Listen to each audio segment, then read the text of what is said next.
Also a political financier of Casimir, is the one developing the minister's newly acquired Cap Estate property.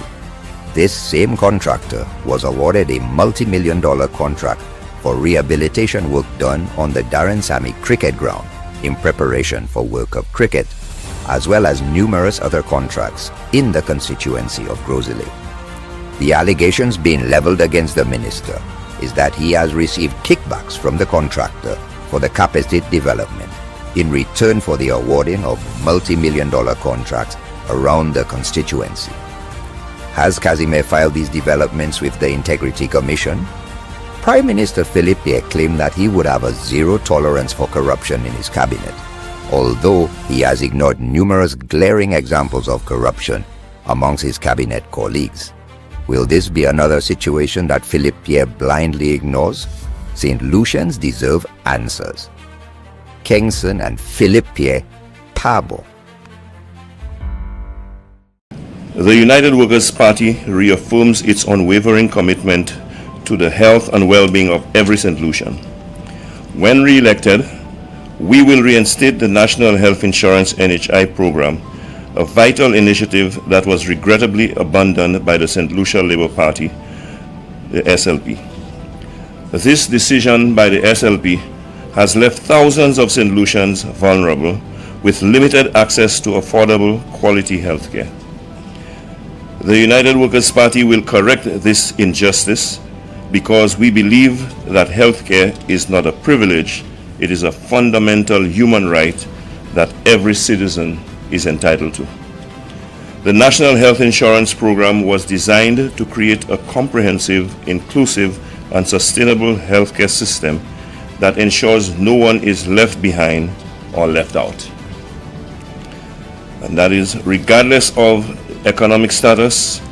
Under the leadership of the United Workers' Party, the NHI will be reinstated to provide the following benefits to St. Lucians. 1. Comprehensive health coverage. Every St. Lucian will have access to essential healthcare services, which includes doctor consultations, hospitalization, specialist care, diagnostic tests, maternity services, prescription medication, and emergency medical attention. No one will be denied care because of their inability to pay. Secondly, we'll reduce the financial burden. Too many families and individuals face the impossible choice between seeking medical care and meeting basic living expenses. The NHI will significantly reduce out-of-pocket expenses, making healthcare more affordable for all, especially for vulnerable groups like the elderly, children, low-income families, and single parents. 3. Timely and efficient medical attention. Long wait times and delayed treatments often result in worsened health outcomes. With the NHI, patients will receive timely care, preventing complications and reducing the strain on our already burdened healthcare system. Number 4, it will focus on preventative care. Preventative health care reduces long-term costs and improves quality of life. The NHI will cover preventative services such as routine checkups, screenings, immunizations, and health education programs to promote healthier lifestyles and reduce the prevalence of chronic lifestyle diseases. Number 5, strengthening the healthcare system. The NHI will provide the financial stability needed to upgrade medical facilities, invest in modern equipment, and improve the working conditions of healthcare professionals. This will enhance the overall quality of healthcare services across the island. And 6, peace of mind for all St. Lucians. Knowing that quality healthcare is always within reach and accessible provides a sense of security. Families will no longer live in fear of medical emergencies they cannot afford, and every child will have the opportunity to grow up healthy and strong. With the United Workers' Party, St. Lucians will certainly have a healthier future. The United Workers' Party has a proven track record of investing in St. Lucia's health sector, from improving hospital infrastructure to increasing the availability of medical resources. Our vision for St. Lucia includes a robust healthcare system where no citizen is left to suffer due to lack of accessibility or affordability. The abandonment of the NHI by the SLP was a betrayal of the people's trust, but under the United Workers' Party, we will restore this critical program because we believe in a St. Lucia where healthcare is accessible, affordable, and reliable for every citizen. When you vote for the United Workers' Party, you are voting for a healthier, stronger, and more secure St. Lucia. Your health is our priority, and we will deliver. A United Workers' Party government plans to change this situation. This crisis demands more than just words. It requires leadership action and solutions. As a government, we will take decisive steps to restore law and order, provide opportunities for our people, and take our communities back from crime and violence. We will do the following. 1. Empowering our youth with after-school and weekend programs. We will introduce holistic after-school and weekend programs that keep our youth engaged in sports, music, technology, and vocational training, providing positive alternatives to crime and idleness. Number 2, creating more economic opportunities. Many of our young men turn to crime due to lack of employment, and so we will work to ensure that we provide support to small businesses, create more entrepreneurial opportunities, and provide them with training programs to help individuals become more self-sufficient. 3, we will improve access to affordable housing. We believe that poor living conditions contribute to crime, and we will upgrade and develop affordable housing to provide solutions so that families can live in safer, more stable environments. 4, we will use technology to fight crime. We will invest in CCTV surveillance networks, smart street lighting, and crime detecting technology to help deter and solve crimes more efficiently. 5, revitalizing sports and community development. We will introduce and upgrade sports facilities across the island and organize regular sporting competitions to keep our young men engaged in structured activities instead of turning to crime. And I say this given the fact that the opportunity for this to take place has been eroded by the squandering of the funds that should be used for youth and sporting activities from the National Lottery, after guaranteeing a loan of $80 million and having the National Lottery to finance that loan with $80,000 monthly, leaving absolutely no resources to provide for those programs for young people.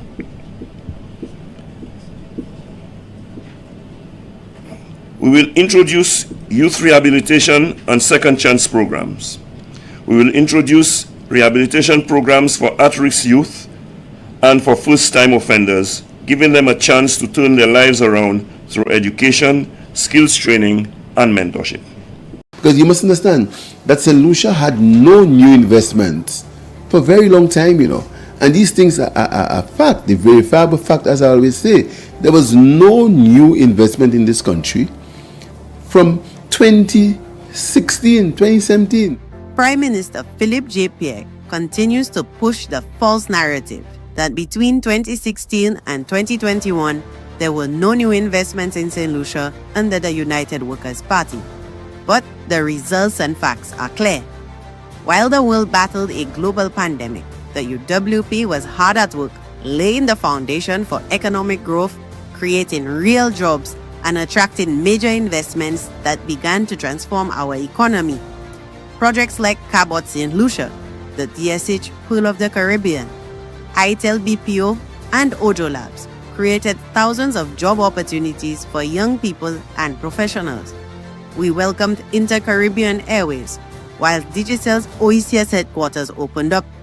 A group of investors also began construction of the Courtyard Marriott at Point Seraphim, further boosting investor confidence.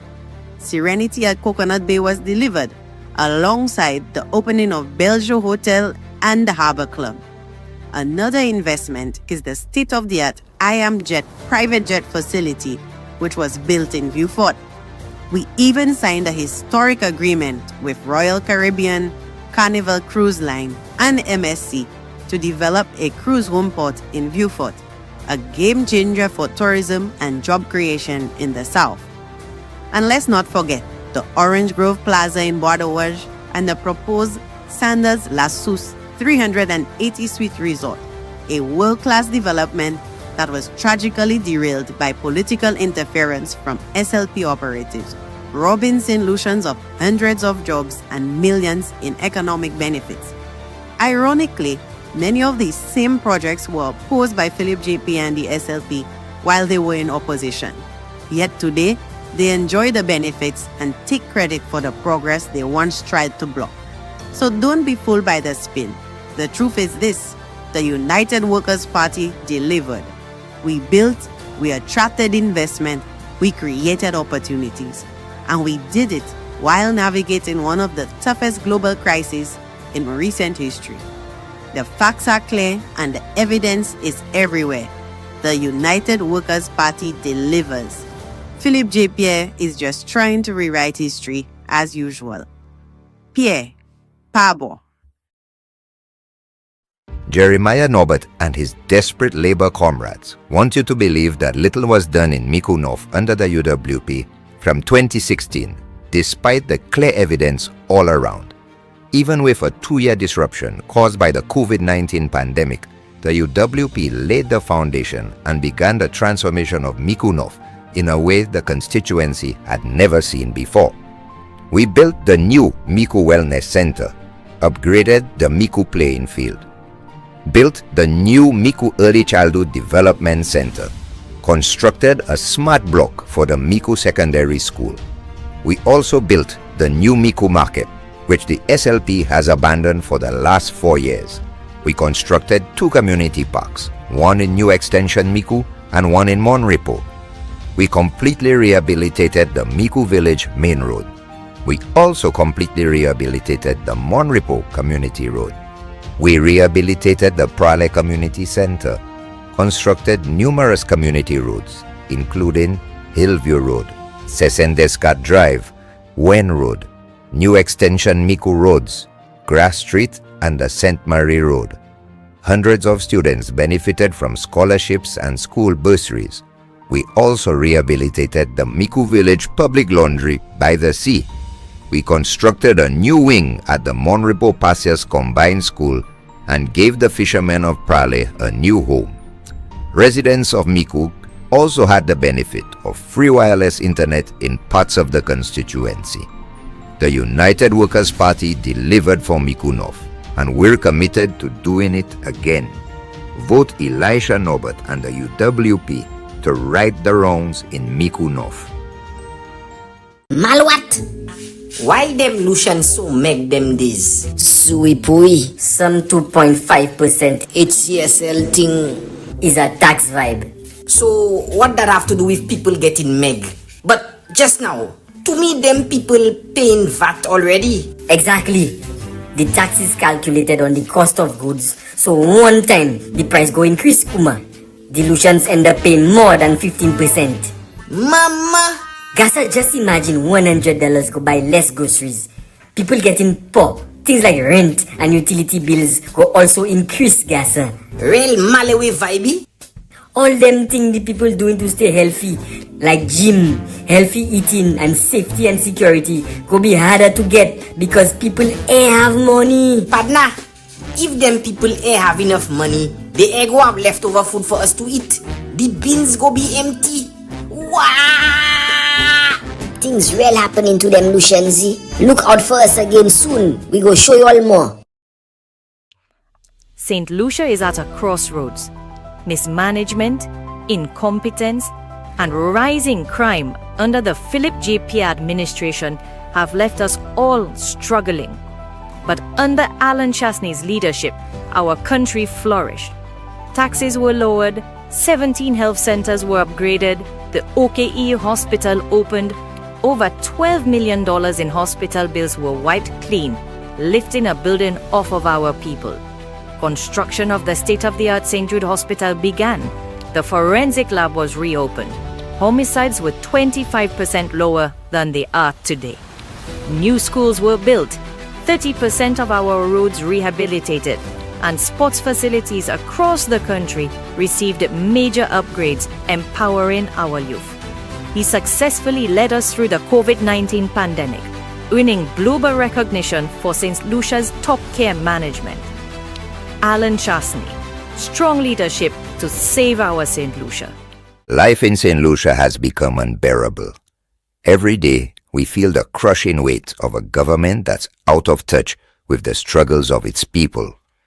They've collected millions in taxes on fuel, leaving us paying more for gasoline, cooking gas, kerosene, and diesel. And as if that wasn't enough, the Health and Security Levy has made everything more expensive, adding an additional 2.5% to the cost of goods and services. Bus fares have gone up, bread costs more, electricity, water, food, internet, even your mobile credit, it all costs more. For many St. Lucians, their paychecks don't stretch like they used to. Meanwhile, the government has reduced subsidies on flour, making basic necessities harder to afford. And while they raise prices on you, they've removed 700 people from the public assistance list, leaving our most vulnerable families with no support. St. Lucia is paying the price for a government that refuses to care. How much more can we take? How many more sacrifices must we make while they mismanage our country's finances? It's time to fight back, to stand up for our families, our future, and our country. No more excuses, no more broken promises. We can't afford to stay silent. The high cost of living is suffocating us, but together we can make our voices heard. St. Lucia deserves better. Pierre Pabo. Senator Lisa Joahir, who also serves as the communications director for the St. Lucia Labour Party, continues to blatantly lie and deceive St. Lucians. In a recent press brief, the SLP spokeswoman tried to deny that St. Lucia's agriculture sector declined by 17% in 2023. These are the facts according to the 2023 Social and Economic Review, a document prepared by the Ministry of Finance. On page 32, the opening paragraph reads, "Based on preliminary estimates, the agriculture sector's real value added declined by 17% in 2023. Okay, ladies and gentlemen, we are now beginning the Sunday Live. Welcome to another Flambeau Sunday Live here in Dennery South. And of course, this is, call it a joint Flambeau Live between Dennery North and Dennery South. As always, ladies and gentlemen, we would like to begin with the playing of our national anthem. So we'd like to ask that everyone please stand at attention for the playing of our national anthem.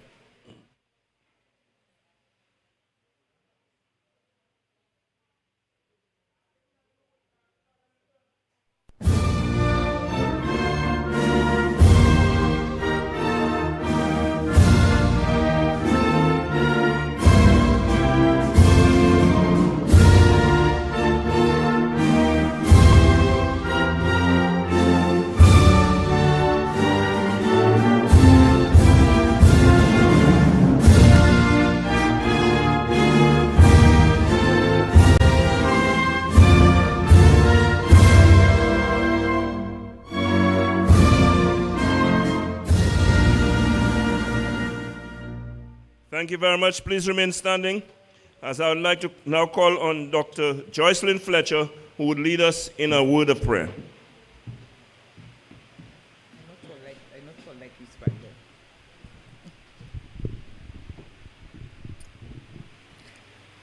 Let's just bow our heads in prayer. Heavenly Father, we have the privilege to come before your throne of grace and mercy once again, Lord. We thank you that we are able to be here for another Sunday Live in the beautiful Dennery South. Lord, we ask that you touch each speaker, Father, that your Holy Spirit guide what they say and the words that will come out, Father, that it will touch our people, Father, and that what our party stands for, what it needs to be to reach the people will come out, Lord. I thank you to strengthen them and keep them focused, Lord. Bless our leaders. Bless our reps, Father. Bless all our workers and all our supporters. Keep them focused and vision forward, Lord. And Father, let us all remember that you said in your word, 1,000 shall fall at thy side and 10,000 at our right hand. But we put you first, and that we know, Lord, that you go before us. And we are a party and a people that believe in you. And as long as you go before us, Father, the victory is sure. So these and all mercies we ask for. In Jesus' mighty name I pray. Thank you very much, Dr. Fletcher. Please be seated. And now, ladies and gentlemen, before we get into the substantive aspects of our Sunday Live today, here at Plants Place in Dennery South, I would like to take a moment to pay tribute to a few of our fallen soldiers from this area. I'd like to pay tribute to Mr. Shylon Jules, son of the welfare officer of Dennery North Branch, and Miss Nora Jules, and we express our deepest condolences to the family as we mourn with them in the passing of their untimely passing, rather, of their son. Of course, the fact that we tell you it's their son, obviously, his life was cut short in the sense that he didn't live to fulfill a full life. I would also like to pay tribute to Miss Clotilda Edmonds, mother of the treasurer of the Dennery North Branch, Samantha Edmonds. So our condolences to Samantha Edmonds as we mourn the passing of Clotilda Edmonds. We'd also like to pay tribute to Miss Laurel Flavian, a community leader and dedicated and long-standing member of the United Workers' Party. May their souls rest in peace. And now, before we go on, there's a birthday wish, or we'd like to express birthday wishes, rather, before you think I'm making a wish for my birthday that is coming soon. So, birthday wishes going out to Mrs. Clemmer Emil, wishing her happiness and blessings. I would also like, yes, it is a round of applause. I would also like to take a moment to shout out Mr. Ivan Gasper, who I know is always listening to us. Sir, we're in your area today, and we hope that you'll enjoy the Sunday Live for today. And now, ladies and gentlemen, we will proceed immediately into our presentations, because it is my understanding that some people here would like to go to another function after our Flabo Live tonight. Amen. So I would like to call on a stalwart of the party who has done battle for us in this constituency, and who you probably would better know him as the former ambassador to Cuba, Dr. Jovita Saint-Marthe, who will give you a welcome remarks, as well as we're going to touch on a few issues with you. Please, ladies and gentlemen, help me welcome Dr. Jovita Saint-Marthe.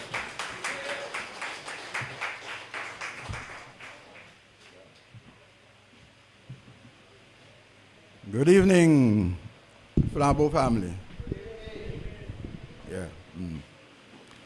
Welcome to Dennery South. Well, what we now know as Dennery South was part of the constituency that brought our visionary leader, John Compton, into the politics as we know it. Okay? So when we talk about Dennery South, we talk about the seed. And that seed has remained and is strong. We have had our mishaps, but I think this time around we are working assiduously to make sure that we return this seat to where it belongs, to the United Workers' Party.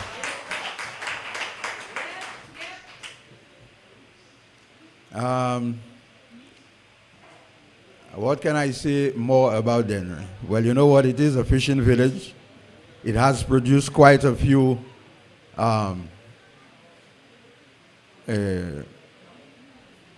flambeaux and a good few notable sons and daughters. All right? So welcome to Dennery. We have, I would say, a lot to offer. If you come around probably on the weekends, on Thursdays, Saturdays, then you can enjoy a bit of the warmth that we have to offer.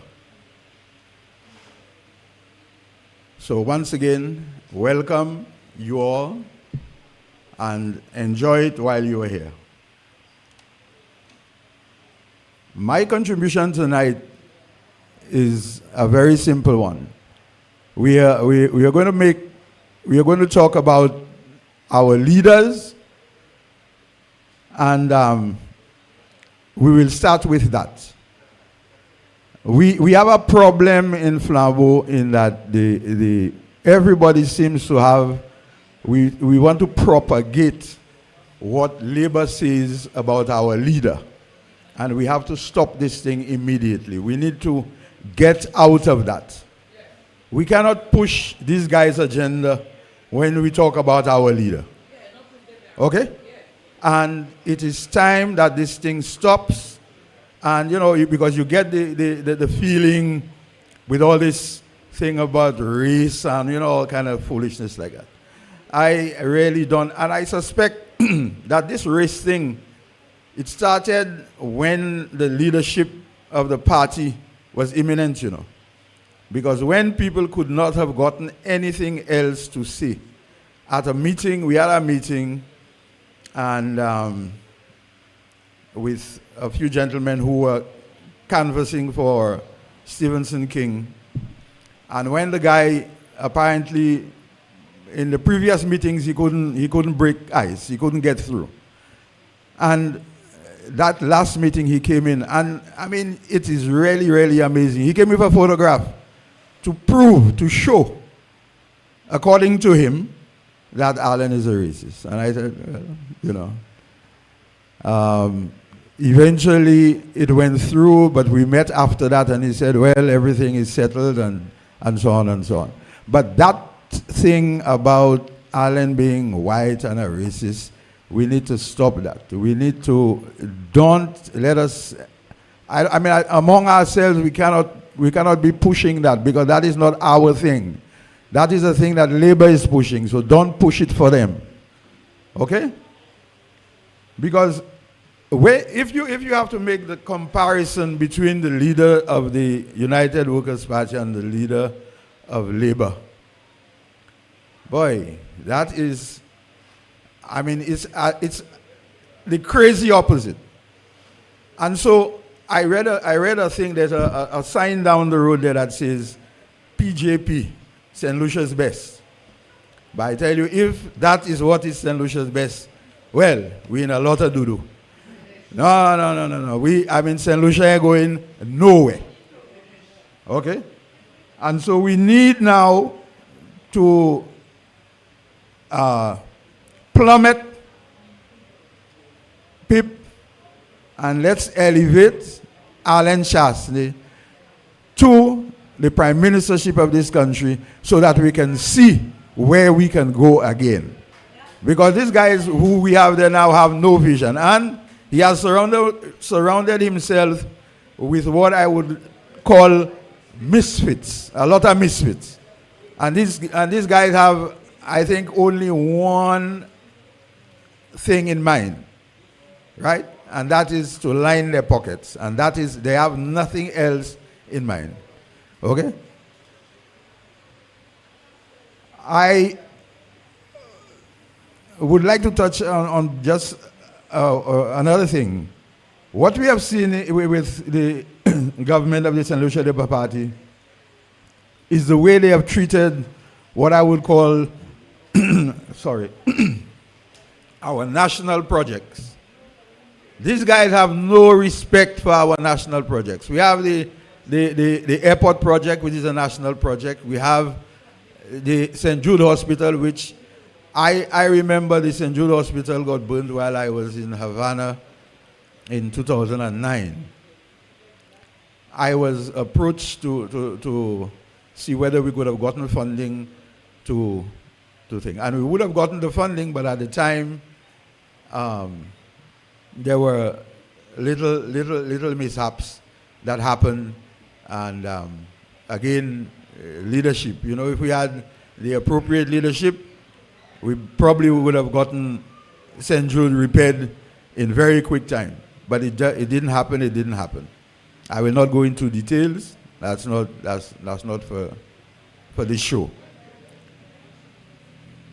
Our national projects have been disrespected by the St. Lucia Labour Party. And the thing is, they have no, when you look at their vision, they are visionless. They have no vision for nothing. And every project that would have borne fruit for St. Lucia, they have put on hold. And why are you doing this? Is it not for the country? No, but they're doing things for themselves. So there again, you see where they falter. Okay? And we need to get these projects on board so that our people can begin to develop and to enjoy, you know, what their country can provide for them. But these guys are not about this thing. And what they have done is to stop every little project. I mean, the airport had to close, you know, because the tower was leaking and you couldn't get in flights. I mean, what kind of foolishness is that? Yeah, we should be ashamed, man, of this kind of thing. And you have a new tower being built, you stop it, you get rid of the people who were doing the thing, and so on. I mean, it is really, really shameful, the kind of thing that we do. And so people believe, well, they say, but why were the flights stopped? But a lot of people don't know that's why it was stopped, because the tower was leaking, so the air traffic controllers couldn't control the planes. And a simple thing like that, you know. My God, we in Dennery South, I think we have suffered the other side of labor now for this past 4 years. I mean, it is ridiculous what is happening to Dennery South. The gentleman we have here doesn't have an iota of an idea how to handle this thing. And my take on it is that we need to get rid of this gentleman as quick as possible. And we have the right man here.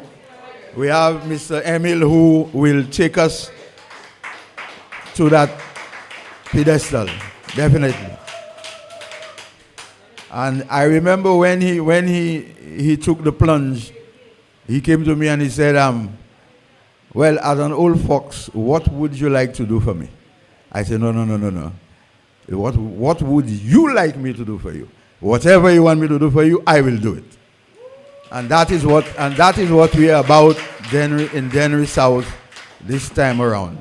Okay, I'm not going to take it on my own to do anything, but whatever this gentleman is going to commission me to do, I'm going to do it to ensure that we take this seat home. You know why?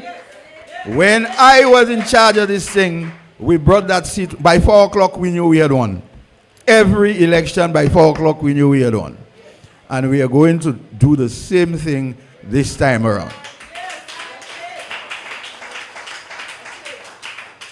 And we'll be rallying. We have sort of like paved the way in that we have stopped all the bickering and things. I mean, the thing is, people believe that you should not have bickering. You always will have. Adam for me, like any bickering. So a Flambeau family, like any bickering, no see. But that doesn't mean that it cannot be fixed. And I am telling you, this time it is fixed, and we are heading forward to victory this time around. So, I don't want to keep you too long because Mr. Emil has to say a few words as well. We have taken this thing very seriously, and we want to urge you to support us in every way possible so that we can bring this thing to fruition. And I know we will. I know something is telling me that we will. I have seen the light, and we will. So, ladies and gentlemen, welcome again to Dennery South, and let us have a good life. Thank you.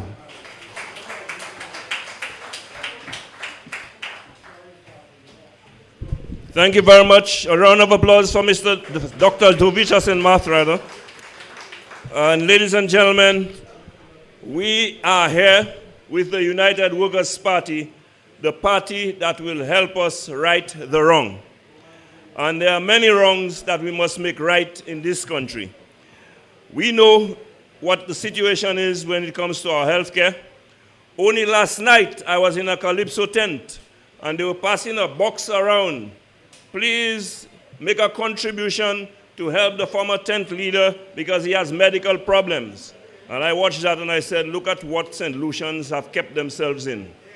If we had voted for the United Workers' Party today, that person would have been able to draw on his $75,000 insurance, and he would have been able to take care of himself without passing a box around for insurance. Let us make that wrong right. Ladies and gentlemen, we owe a debt to the young people of this country. We must ensure that we bring this country back on course, if only to have a future for our youth. And at this time, I would like to call a young man to the podium to address you. I'd like to call on Mr. Curtly Pablo Esteban from Dennery North, who will address you right now. Ladies and gentlemen, a round of applause. Living life on the merry-go-round, and you can't find a fighter, but I see it in you, so we gon' walk it out. Move mountains, we gon' walk it out and move mountains, and I rise up. Like the day I rise up, I rise unafraid, I rise up, and I do it 1,000 times again. And I rise. Mamai Flabo. Good night, everyone. How are you guys doing tonight? First of all, I just want to thank you all for coming out tonight. Thank you for showing that you still care, even when things look discouraging. It shows that you're still hopeful.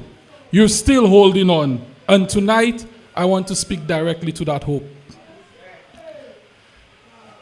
My people of Dennery, let's be honest. Our people are suffering.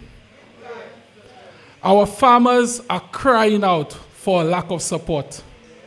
Our single mothers are struggling under the high cost of bread, bus fares, cost of cooking gas, fuel, and food. And our youth are left stranded with vain promises and mere words. A young man with lyrical talent, but no studio to record. Dancers with fire in their feet, but no platform to shine. An artist paints brilliance on cardboard because canvases are too expensive. Aspiring swimmers with no facilities. As a young man from the valley, I can tell you that Dennery, our youth are not short on dreams. They are short on support. Our young people are talented, some of the most talented in this country. But talent alone cannot feed you. Talent alone cannot build a future. We need support that will nurture that talent into a career. And I ask you, what has the current government done for these people? For the aspiring producer in Dennery, for the dancer in Richmond, for the aspiring athlete in Grand Ravine, for the youth with dreams but no connections. They're not just being ignored, they've been forgotten. But here tonight, you are not ignored. The United Workers' Party sees you. We hear you, and we are ready to work for you.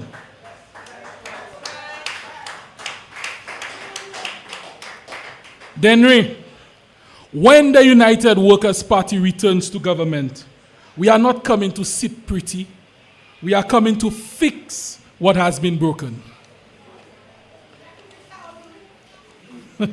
They'll fix the roads. Let me break it down right here, real for you in this town hall. The real youth economy started with the United Workers' Party. We introduced the NAPS program, the National Apprenticeship Program. We not only trained our young people for employment, but we also found jobs on the cruise ship and various sectors. We ensured that they were gainfully employed and not given hand-me-downs.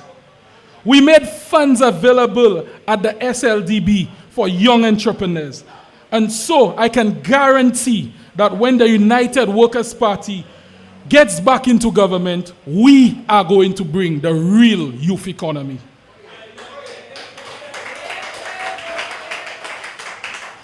And that means direct funding, mentorship, and access to proper tools so you could create and grow your business. And I can promise you that we will not post your picture on social media because of your political affiliations trying to embarrass you. Under the last United Workers' Party administration, we built creative hubs, not just talk, real studios, spaces with Wi-Fi, instruments, cameras, computer tools to help you level up. What has happened to them? Where are they now? Everything good for the young people of this country, the SLP has allowed to deteriorate, or they have stopped it. So I can guarantee you, with Ben for the Den and Bosla on our team, they will ensure that the United Workers' Party invests in all of you. Trainings, workshops, scholarships for the creatives, not just academics. You shouldn't have to go to foreign to chase your dreams. These two men know how to create partnership with the private and even our people in the diaspora to secure funding for local projects, especially youth-led ones. They have the experience and the expertise to do it.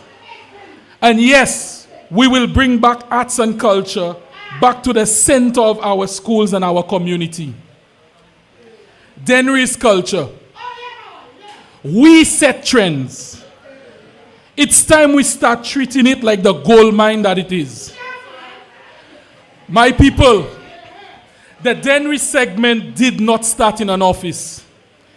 It never came from a foreign consultant. It came from the hearts of our community. Young men and women experimenting, hustling, building something new. And look how far it has reached. Just imagine if we had the government backing. Imagine a St. Lucia where our youth aren't running away for opportunities, but staying right here to build their dreams. Imagine if the next star, the next innovator, the next entrepreneur didn't have to leave St. Lucia to succeed. The future that I see, that's the future the United Workers' Party is fighting for. A future where the youth of Dennery can stand tall, proud, and productive right here at home. So I say to every young person tonight, don't give up. Don't let frustration steal your fire. We are coming, and we are coming to help you. But for this to happen, we need you. We need your energy, your vote, your voice. Too many times we remain silent in fear of being ridiculed on social media by the so-called patriots or for fear of victimization. I say to you that you have nothing to lose. If you are not allowed to critique the policies of your government, my brothers and sisters, you are already being victimized. And I say to you tonight, if you want change, you have to help bring it. Dennery, St. Lucia, it's our time. Time to restore hope.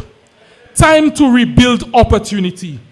Time to return a government that puts youth and creativity front and center. Let's do this together. Let's do this with the United Workers' Party. I thank you all, and may God continue to bless all of you. And may God continue to bless our beautiful St. Lucia. Thank you.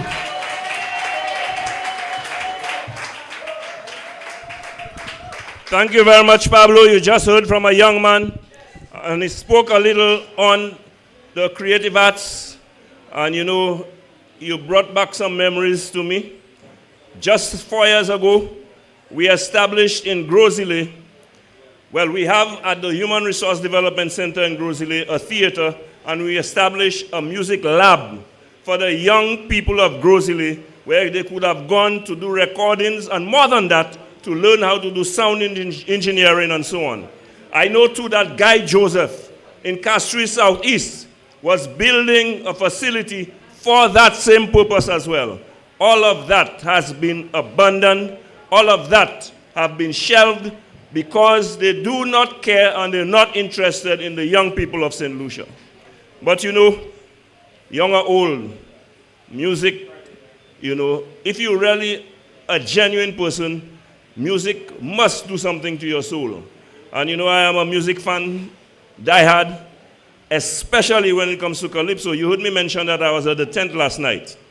And even before I was into politics, I was a Calypso fan, and I always go to the Calypso tents. I will tell you later what happened at the Calypso tent last night. Instead of developing music and pushing culture forward, I will tell you what the St. Lucia Labour Party is trying to do.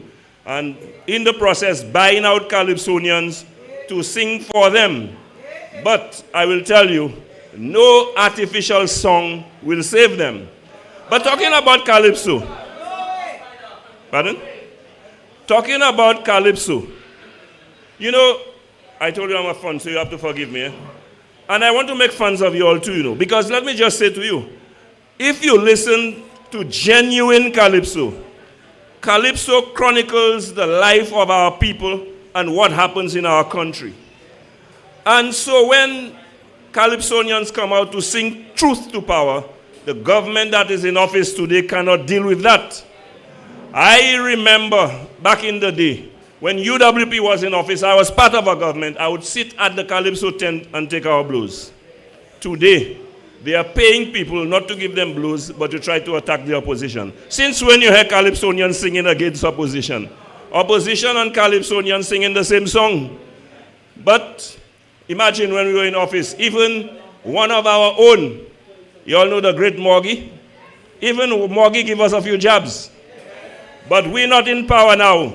And Morgie is seeing what is happening in this country. You know what? Morgie is on his way to a Calypso tent right now. Morgie, you have to come here right now and give us a little sample of what you're going to give the people in Castries tonight.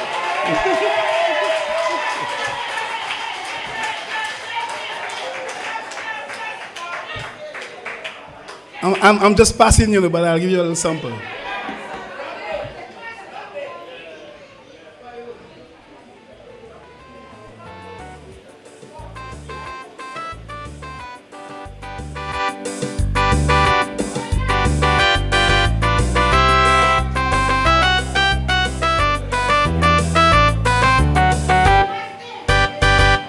I have a question to the leaders of my nation. And on the answers I insist. And don't tell me it's not my business. It gives me great concern why I have to yearn for that dollar I'm working to earn. I'm not asking for no fight, I'm just exercising my right. The decisions that you take is for the country's sake.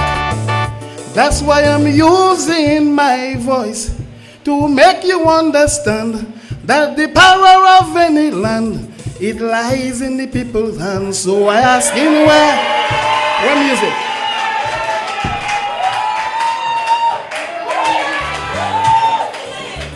You want again? You want to have again? Okay.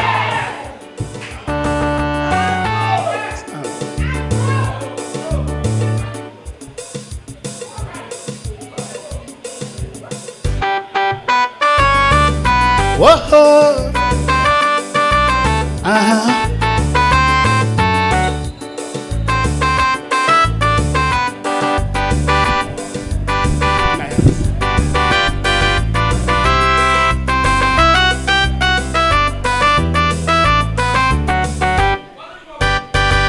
I have a question to the leaders of my nation. And on the answers I insist. And don't tell me it's not my business. It gives me great concern why I have to yearn for that dollar I'm working to earn. I'm not asking for no fight, I'm just exercising my right. The decision that you make is for the country's sake. That's why I'm using my voice to bring to your attention. This land is about corruption, but you're more corrupt than before. Philip, tell me where the CIP money gone? Philip, tell me where the CIP money gone? Philip, tell me where my people suffering down here. 1.4 billion disappear. Is it in the vault at Ernest Hill? Good night.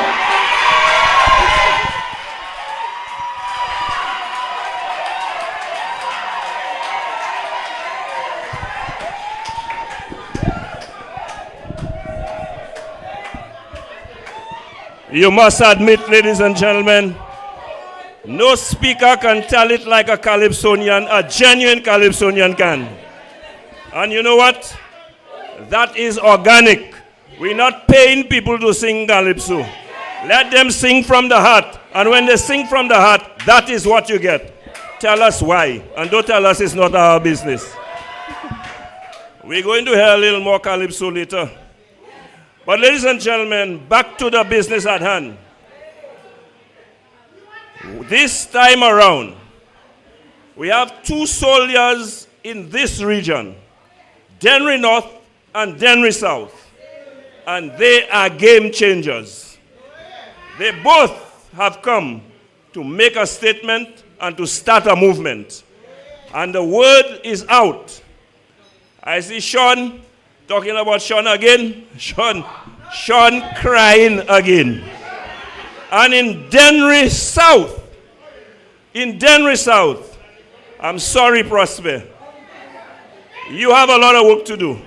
You have started causing forests to grow on every farm. What you'll have to do now is go and cut down those forests and take it to where it belongs, in the hinterlands. Because this time around, we're taking both Dennery North and Dennery South.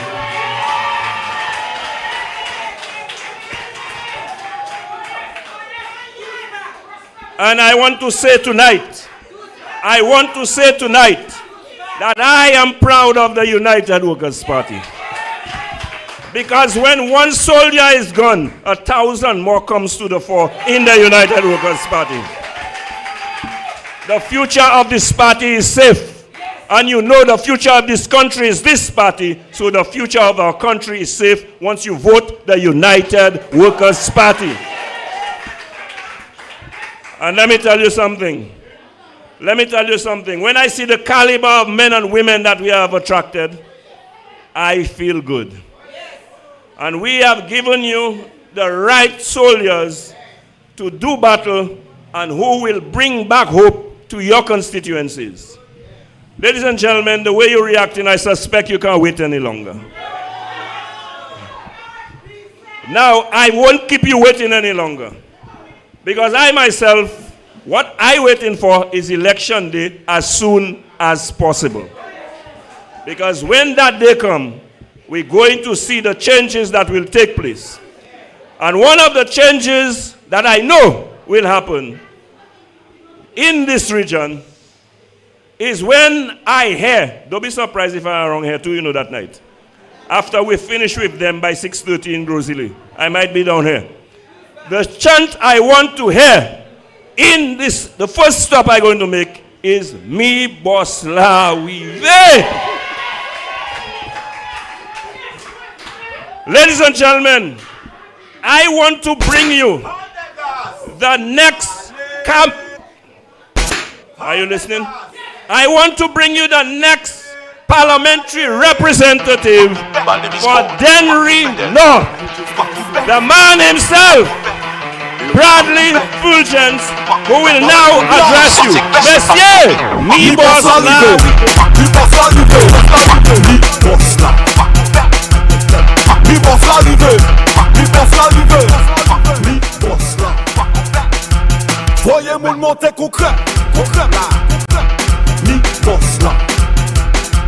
Voyez mon monter.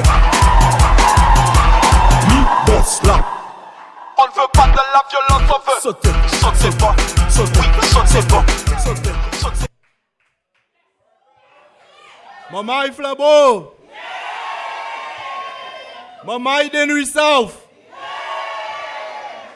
Maman Dennery North.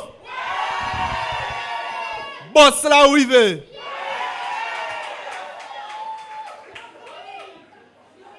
I am here this evening to show my support to my brother, Benson Emil. Dennery North and Dennery South, the Dozball is in the making. Whenever the Prime Minister rings the bell, from north to south will turn yellow, and yellow is the code. I am proud to be working alongside Ben. He is a passionate, principled leader who brings ideas, energy, and deep commitment to his community.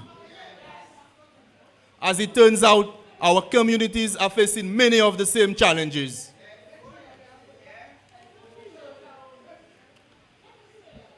My brothers and sisters, this election is not about SLP. It's not about UWP. It's not about red. It's not about yellow. It's not about black. It's not about purple. It's about you, the people of St. Lucia. As we speak this evening, are you in a better position tonight compared to 5 years ago under the leadership of the United Workers' Party? The farmers, are you able to afford the materials for your farms? Are you satisfied with the level of assistance that you are currently receiving from the government? Are there sufficient markets for your produce? My brothers and sisters, are you happy with what is happening in our supermarkets? L'on va dans supermarket là et puis $200 et puis $300. Est-ce que vous satisfait avec la commission qu'on va joindre? To the parents listening tonight, are you still able to purchase 3 or 4 bread with $1? No! Tout le monde ici savent penser bagay malheureux qui servi pour vous à l'école. Maman m'a servi pain pour vous à l'école parce que c'est malheureux. I'm speaking to my hard-working bus drivers this evening. Are you satisfied with the value of fuel right now in St. Lucia? After you complete a hard days of work, you go à gas station pour play machine avec gas. Est-ce que vous satisfait avec la quitter l'argent quand il a caillou pays là? I have a friend of mine 2 weeks ago who was not feeling well and he went to the hospital. He arrived at the hospital at 11 p.m. Les 8 heures bon matin, il était still assis dans les mêmes chaises là. Les ouvert là depuis 11 heures au soir. My brothers and sisters, are you satisfied with what is happening in our health facilities right now? Est-ce là ou malade et qu'on aller à l'hôpital là ou ka jouer une remède? Est-ce qu'on a une couche pour coucher en lit? Right now, it's going to get very interesting right now. We're going to shift to Dennery right now. Can someone please adjust the mic, please? Because it's about to get hot in here. Yeah. You know? A little taller. I'm seeing my, you know. Yeah. So, I heard they spoke about desperation. Tonight, I'm going to give you my definition of desperation. From the time my name, Bradley Marcel Fulgence, was announced in the political arena, my opponent has poured more concrete in the last 5 months compared to the last 5, 10, 14 years. Depuis là, yo dit c'est moi, Jean Coxala, Bradley Marcel Fulgence, qui levé en les cahiers au Lyon, qui a représenté parti flambeau en élection qui a venu. Opponent moi a vu les plus concrètes en 5 mois, pay 14 years. Moi, instant yo ka offert $1,000 et $6,000 pour sa vote. This is my definition of desperation. Mr. Fixer-up Minister, my people of Dennery give me a message for you. Et moi toujours dit moi commission pas chay. So c'est Jean Dennery là dit moi pour dire osoya, we do not eat concrete in Dennery. Nous constipons en Dennery. On your way here this evening, you probably realize the farms covered with grass, bush, and trees.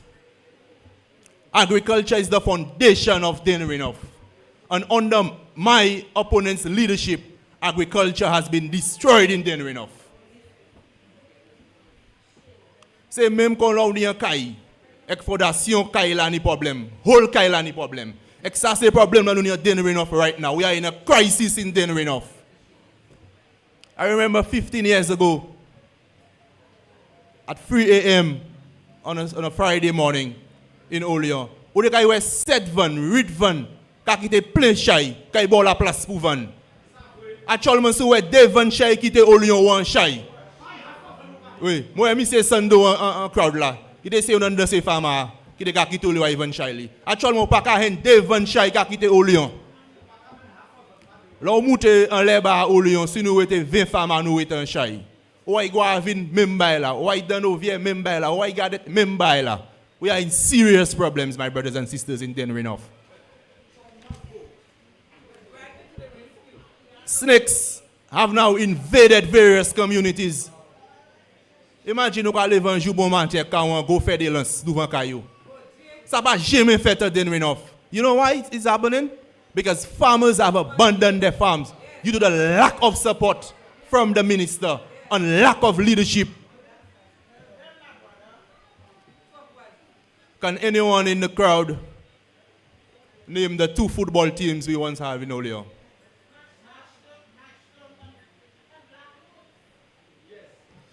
Okay, Marshton and Black Moons. Sports is dead under my opponent leadership. 12 years or 15 years ago, we had a netball team in the valley. We had a women's football team in the valley. We had cricket teams in the valley. Johnson Charles used to play in the Valley, T20. We had a basketball team in Dennery North. And what has happened in Dennery North? Under my opponent leadership, all the footballers, all the sports players, the girls are now dry rotting under my opponent leadership. And the sad thing, he was once responsible for the cash cow of youth and sports, which is the national lottery. He was the minister of youth and sports. What did you do for Dennery North? If my memory serves me right, the only thing you did was the famous minister's account. I recently heard that there was a lighting ceremony in Grand Ravine. Right now, in Grand Ravine, there is not an active football team. Most of the players are playing for other football teams. And we have 4 or 3 brilliant players from Grand Ravine playing for Olio United. All the goal poles right now are buried in Grand Ravine. So what was your intention? Was it to fool the people or to secure the victory? And it is so sad, my brothers and sisters. We recently had a football competition in the Valley. Big up to DJ Donga and Marcusson. I was a sponsor. He was a sponsor. His comrade was a sponsor. And on the grand finals, he was nowhere to be seen to present a prize to the winning team or to the players. I presented a prize. His comrade from the south presented a prize. But in your constituency, you were nowhere to be seen. And you want to speak about, you care about the people and you care about sport? That is not the action of someone who cares about his people, my brothers and sisters. Unemployment. We have one of the highest rate of unemployment in Dennery North. We have a lack of sustainable employment in Dennery North. The only form of employment we have in Dennery North is step and short-term contracts. And the majority of the families in Dennery North rely on friends and relatives overseas for a little kakada. We need to equip our young people and our people of Dennery North with paydays, with job letters, with salary slip. We need to equip them with paydays so they could face the financial institutions to secure loans to improve on their lives and livelihoods. This is what I did. I took a loan to build a house for my mother. She's in the crowd tonight. I took a loan to build a house for myself, to purchase my vehicle. We need to give our young people in Dennery North that same opportunity. We need to empower them with a job letter, paydays, sustainable employment. This is the only way you'll be able to change their lives and livelihood. You're able to go, you as the rep, you can go to the bank and secure a loan, while the people of Dennery North are not able to do that, especially the youth of Dennery North. One thing I will make clear tonight, my young people of Dennery North and my people of Dennery North, under my leadership, we will have paydays in Dennery North.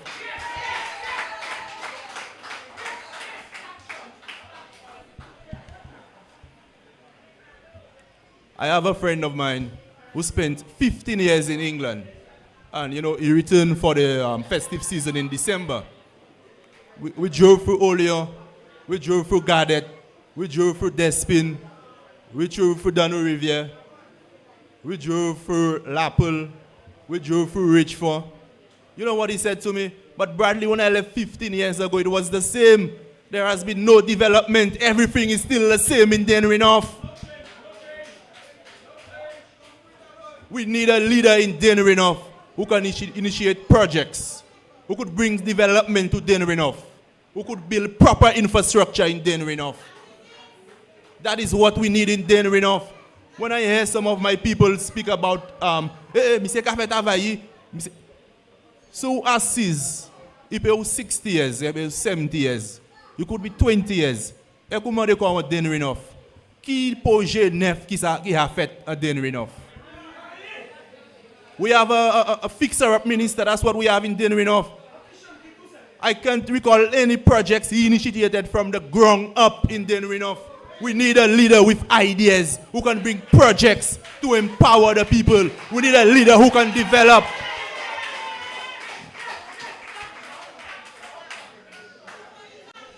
I challenge you to call one of your favorite talk shows tomorrow morning and to highlight how many sword turning ceremonies you have had in Dennery for the last 4 years.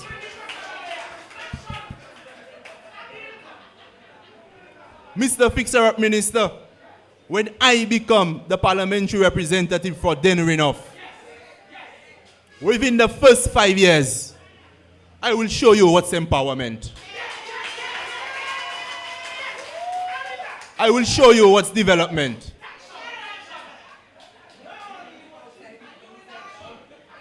Mr. Fixer-Up Minister, Mr. Fixer-Up Minister, when will the payday be in Dennery North?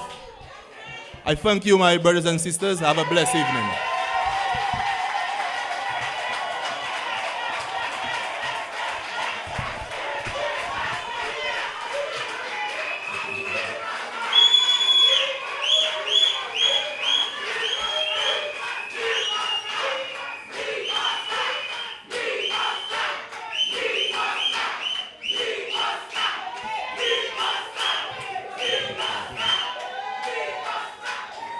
Ladies and gentlemen, now we know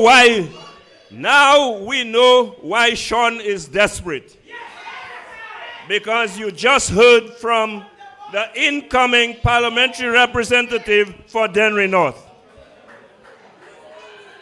When I tell you I feel good about this United Workers' Party team of men and women, you can understand what I'm talking about. I would like to make a quick announcement before I call on the next speaker. Ladies and gentlemen, tomorrow, Monday, is a holiday.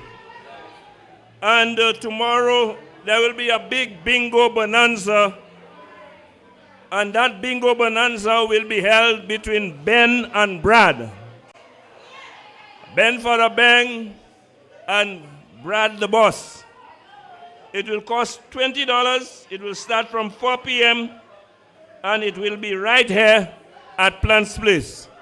So please purchase your tickets before you leave to support the two brothers who are going to do battle for us and bring home Dennery North and Dennery South. Now talking about Dennery South. For Dennery North, we just heard the boss. Ladies and gentlemen, Briscoe. Ladies and gentlemen, are you ready? Are you ready for Ben for the Ben? Another man of high caliber, another incoming candidate. Ladies and gentlemen, the man who will replace the waste of time that exists here right now as your parliamentary representative and our Minister of Agriculture, the man himself, Benson Emil, the next candidate for Dennery South, who will be coming to address you right now. A round of applause, ladies and gentlemen. I'm feeling qualified for what you're calling me to.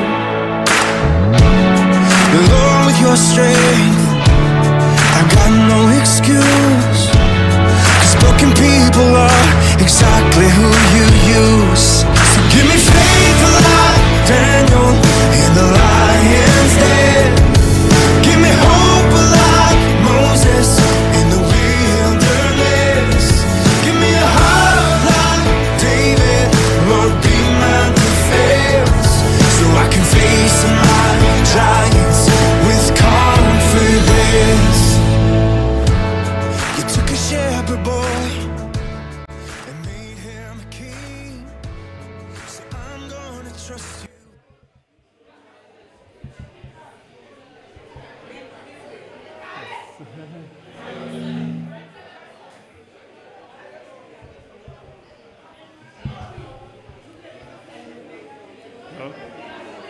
My people of Dennery South, Good evening.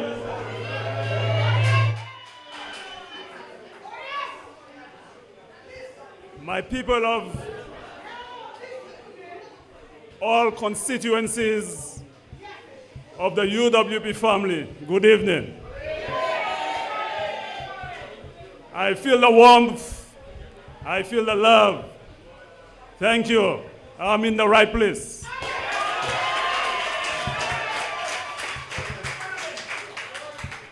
I have made the right choice.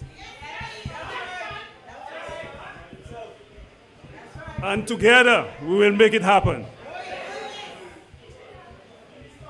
Thank you, colleague Bradley, for the support. Let me as well recognize our two deputy leaders of the party, in Mr. Guy Joseph, the right guy as his phrase. And my gentleman here, nice colleague, please stand. I need a handshake, I need your love, come. Dominic Fede, very good friend of mine.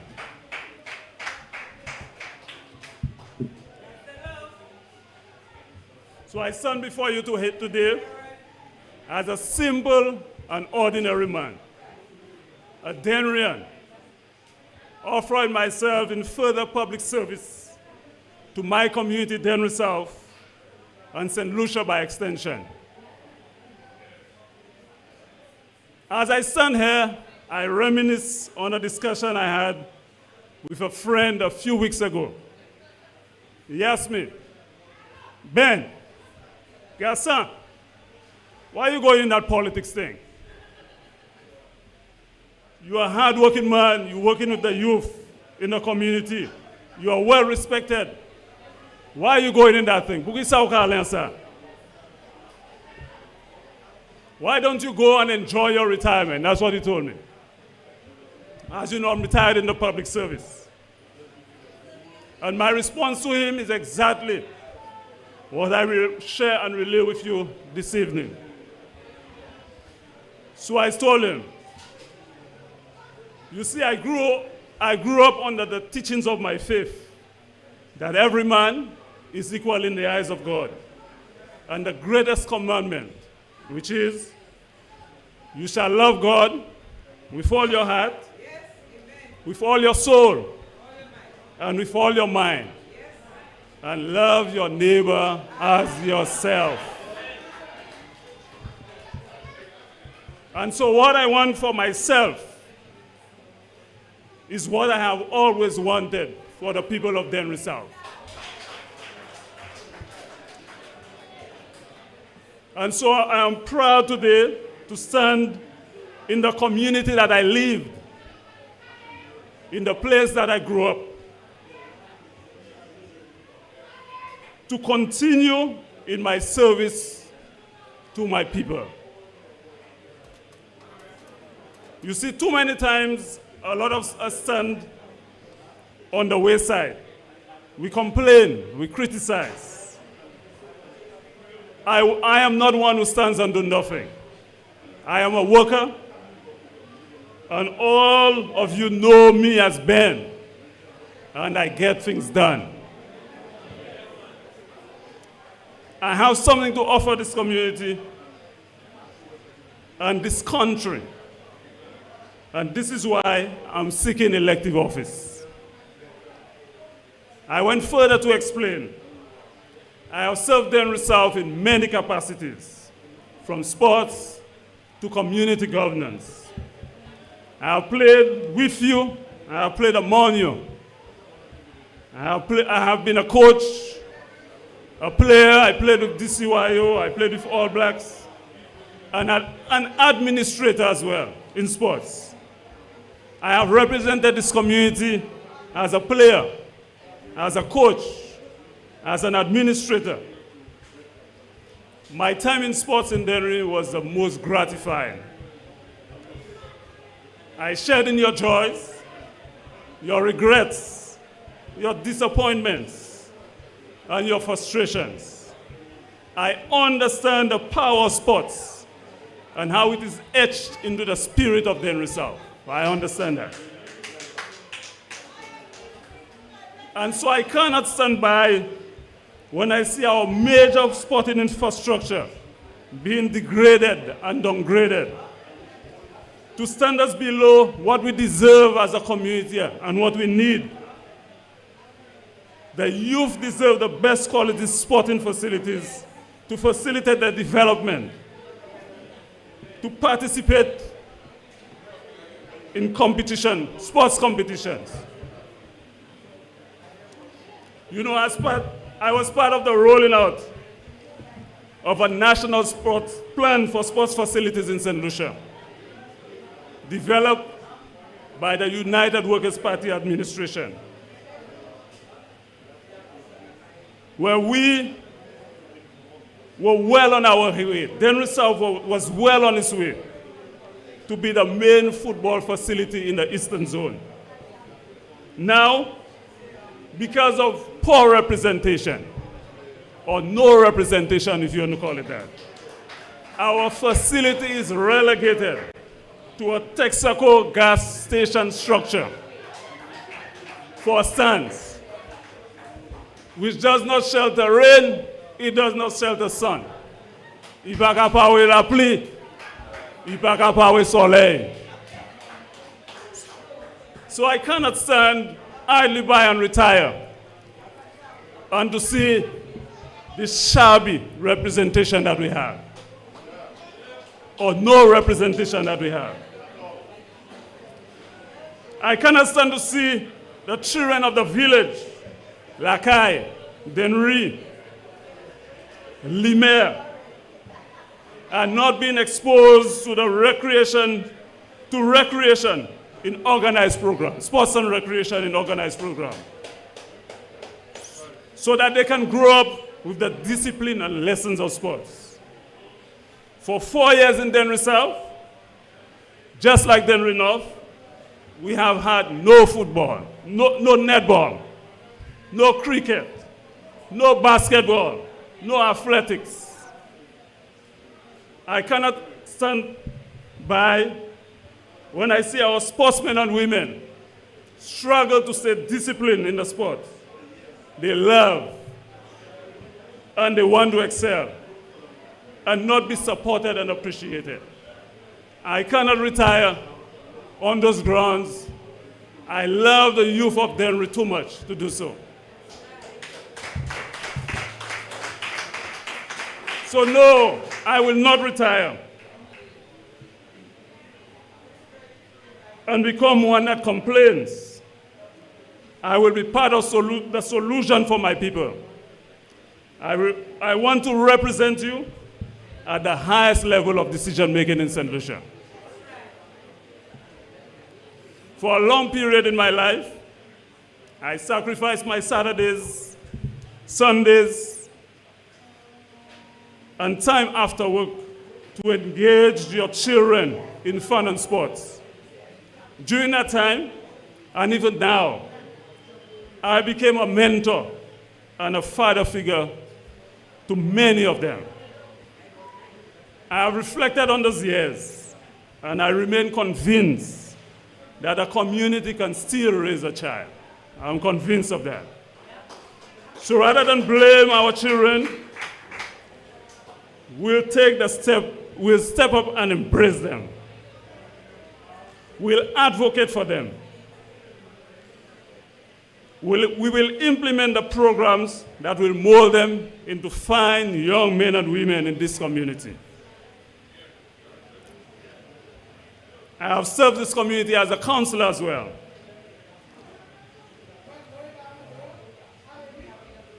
And during that time, we prided ourselves on ensuring that our drains, our sidewalks, our public facilities, our cemetery, our parks were well kept for use in the community and its ambience. As chair of the constituency, I led the village cleanup and recovery efforts in after two major floods.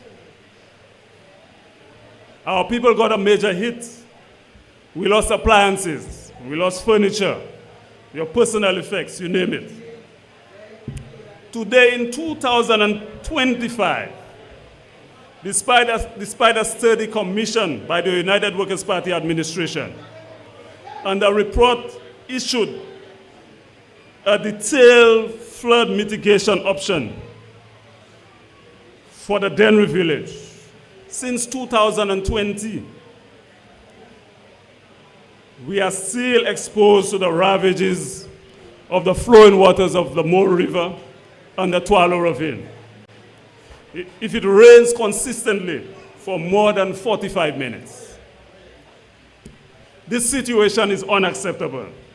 It affects the resale value of your homes. It compromises the structural integrity of your property. And the anxiety that you experience whenever it rains is unbecoming.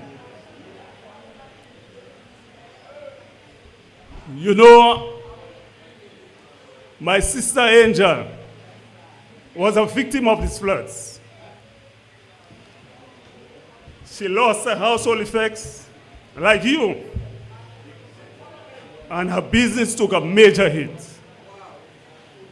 And so I cannot stand by while the government, with a report in hand, does nothing, absolutely nothing, to alleviate your plight, the plight of the people of this village. I cannot retire.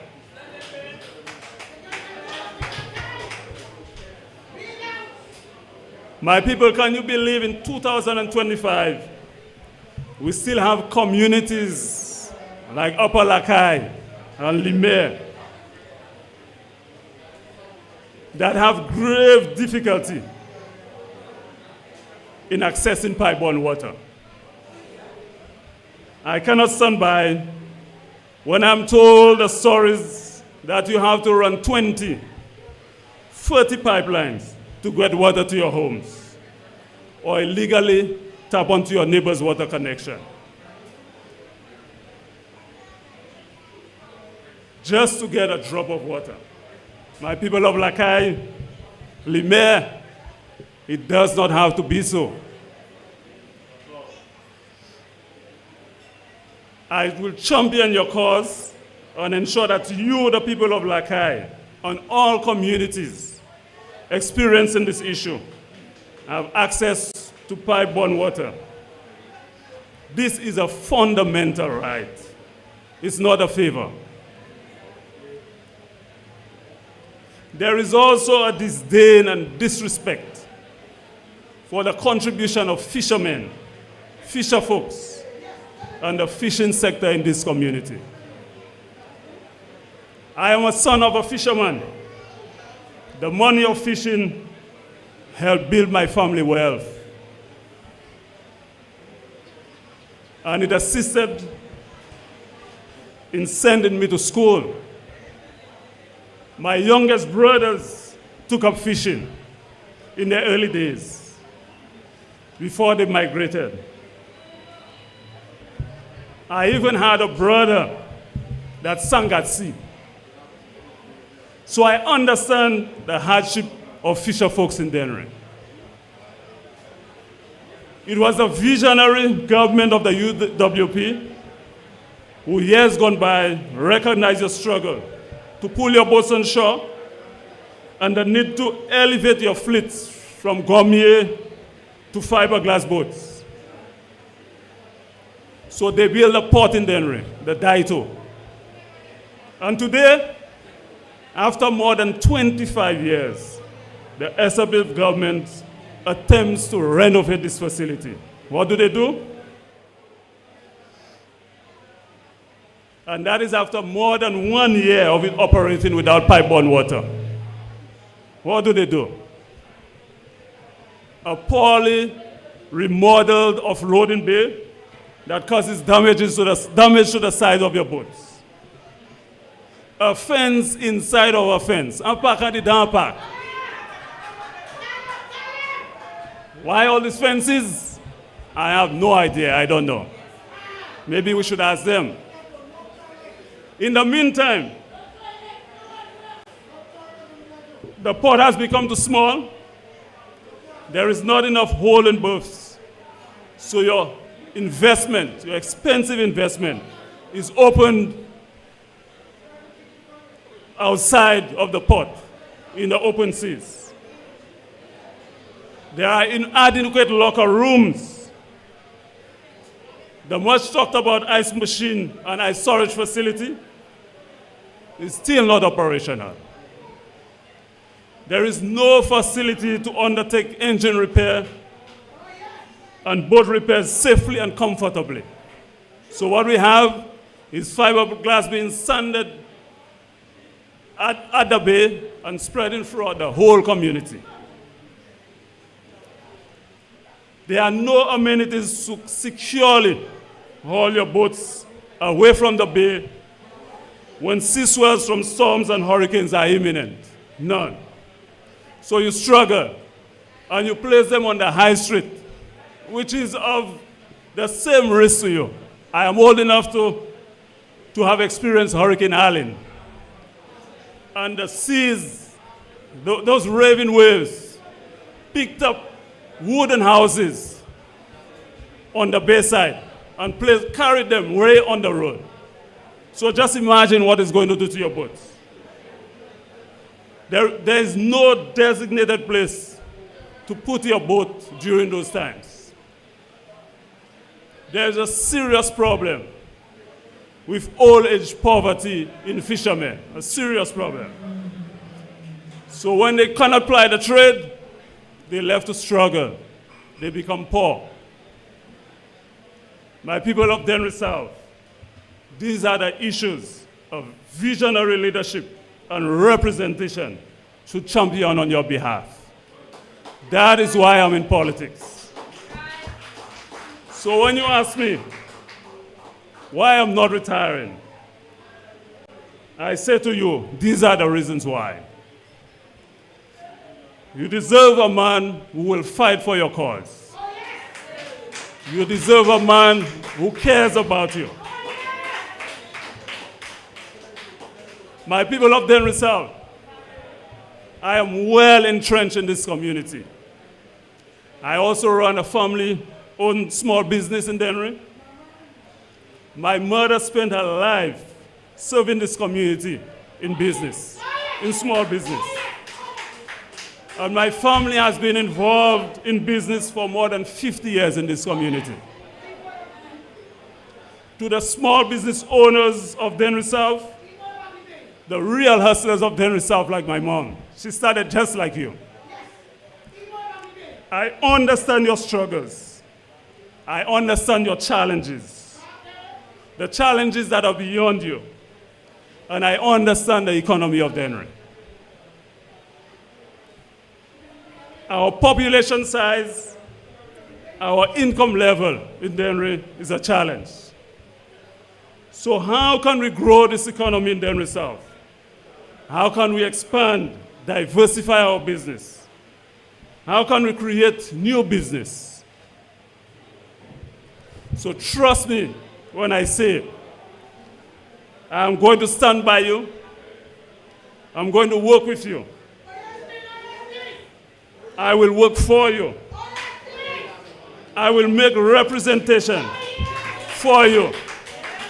And together, hand in hand, we will build an economy in Dennery South that is sustainable, will create jobs and investment opportunities for all who want to work in this community.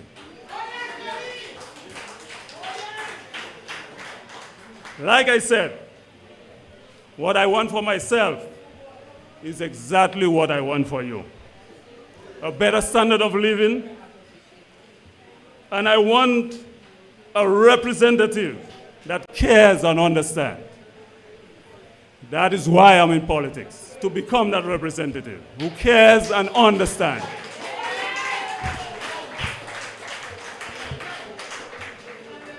My people of Dennery South, I live with you. Your success is my success. Your issues are my issues. Your challenges are my challenges. Your shortcomings and my shortcomings, we'll embrace together as a community. We'll commit to transforming this community together. With your support and me guiding you, we will rise with humility, empowered to take control of our own destinies and collective aspirations. My people of Dennery South, I love you. I love this beautiful community. And I know that you love me too.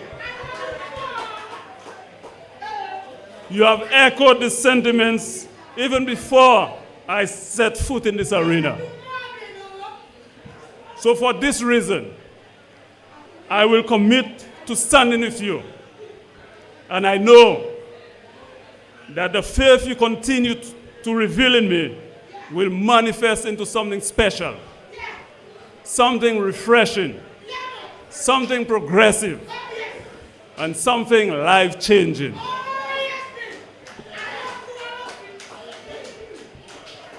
I present myself to represent you under the banner of the United Workers' Party, a party that prides itself on visionary leadership, focused on building people with respect and dignity, honor and humility in service.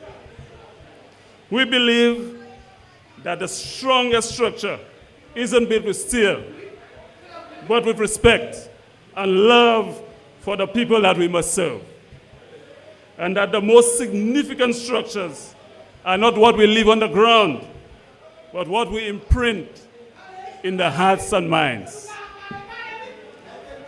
The heart of the UWP, the foundation of our leadership and governance, is humility. It is listening and the belief in the ability to change lives. Thus, the seeds of miracle will not only happen on the ground, but within every person. So long live the United Workers' Party.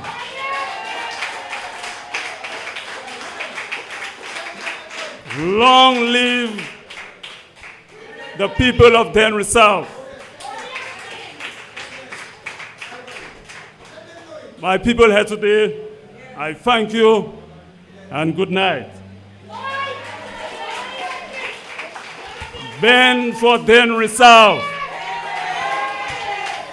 Bend for the Den.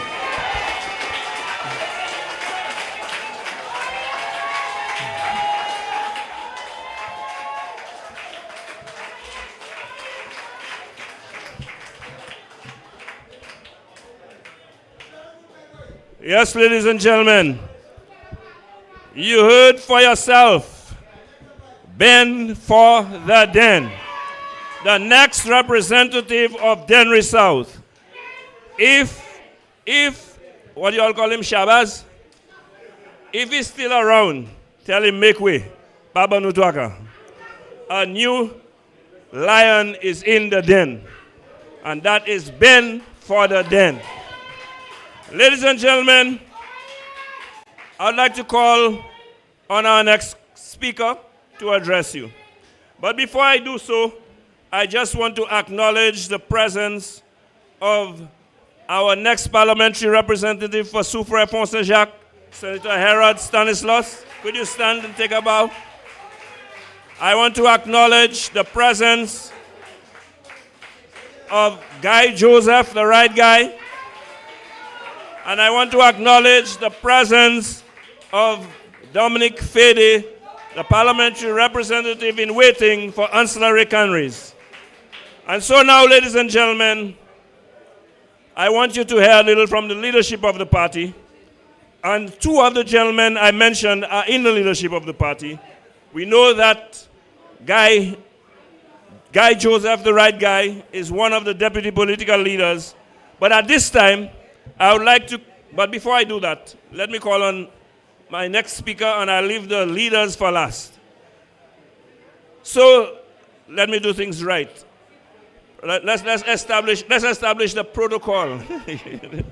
So, ladies and gentlemen, a man who is no stranger to you, who has been with the United Workers' Party from the time he saw the light, and has made his contribution, and understands what housing is all about, and will be part of our planning and strategizing for housing for the people of St. Lucia. I now introduce to you, as we welcome to the podium, Mr. Timothy Mangal.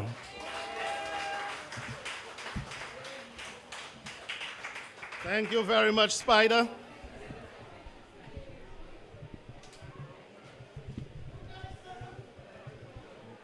Mamãe Flabo. Ça qui fait, ça fait tout dire. Mamãe Flabo. All right, c'est ça qui spirit Flabo. Ou ça Flabo toujours ni au chalet. Like Alimen. Let me say a special good night to you, the people of Dennery South. And I listen to the next parliamentary rep for Dennery South, Ben for the Den. My brother, I have very high expectations of you, and I know as the next parliamentary rep for Dennery South, you'll do a fantastic job in representing the people of this constituency. Now, you know, I always like to welcome the Labours as well. We know they are on the live, Facebook, and on YouTube, and on UTV.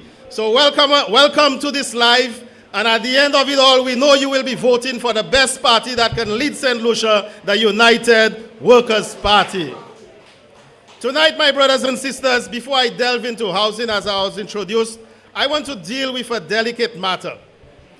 Last week, I spoke in Tiroche Castries, and I referred to somebody who calls himself a little black boy. He refers to himself as a little black boy, so I simply said that he is black just like he referred to himself.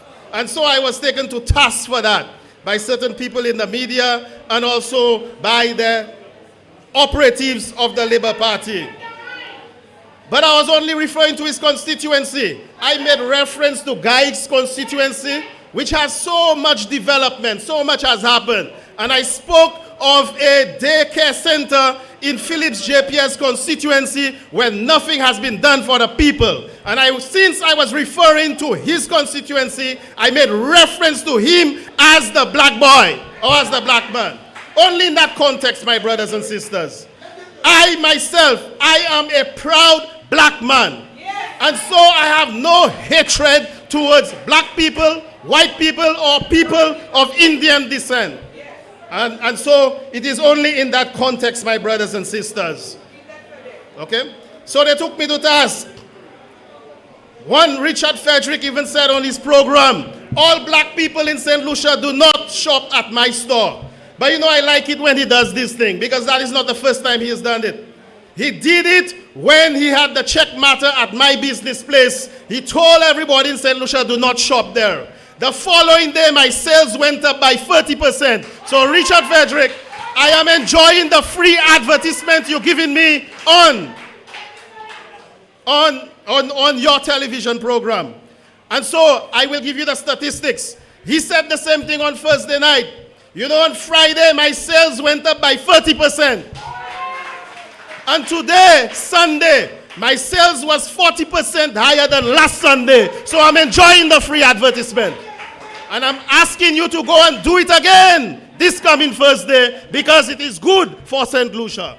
Not as bad as the Labour Party. So you want to outrage for something which has no hatred. But let us play where the outrage is and who deals with racism in this country. Play the clip, my brother. Listen very much, very closely. Is to remove this white man from the realms of governance of this black country of ours. Is to remove this white man from the realms of governance of this black country of ours. Okay. So there was one, that same Richard Frederick on that clip, who talks about Alan Shastey and says that we want no white man to lead this country. It is time that we take a white man out of the governance of this country a black country of ours. Isn't that what about that statement? What does that statement inside? And there is one named El Guapo, although I don't like that word, but I have to use it tonight. There is one named El Guapo who referred to Guy Joseph and Nancy Charles and said, we need to put Guy Joseph and Nancy Charles on a boat and repatriate them to India. These are two people who were born in St. Lucia, but you want to send them over to India. What does that incite, my brothers and sisters? What does that incite? I will never ask to remove a leader of a country simply based on the color of his skin. I will ask to remove a leader of a country based on his performance. And based on the performance of this Labour Party, the entire bunch have to go. This government has failed you, my brothers and sisters. They have failed you on healthcare.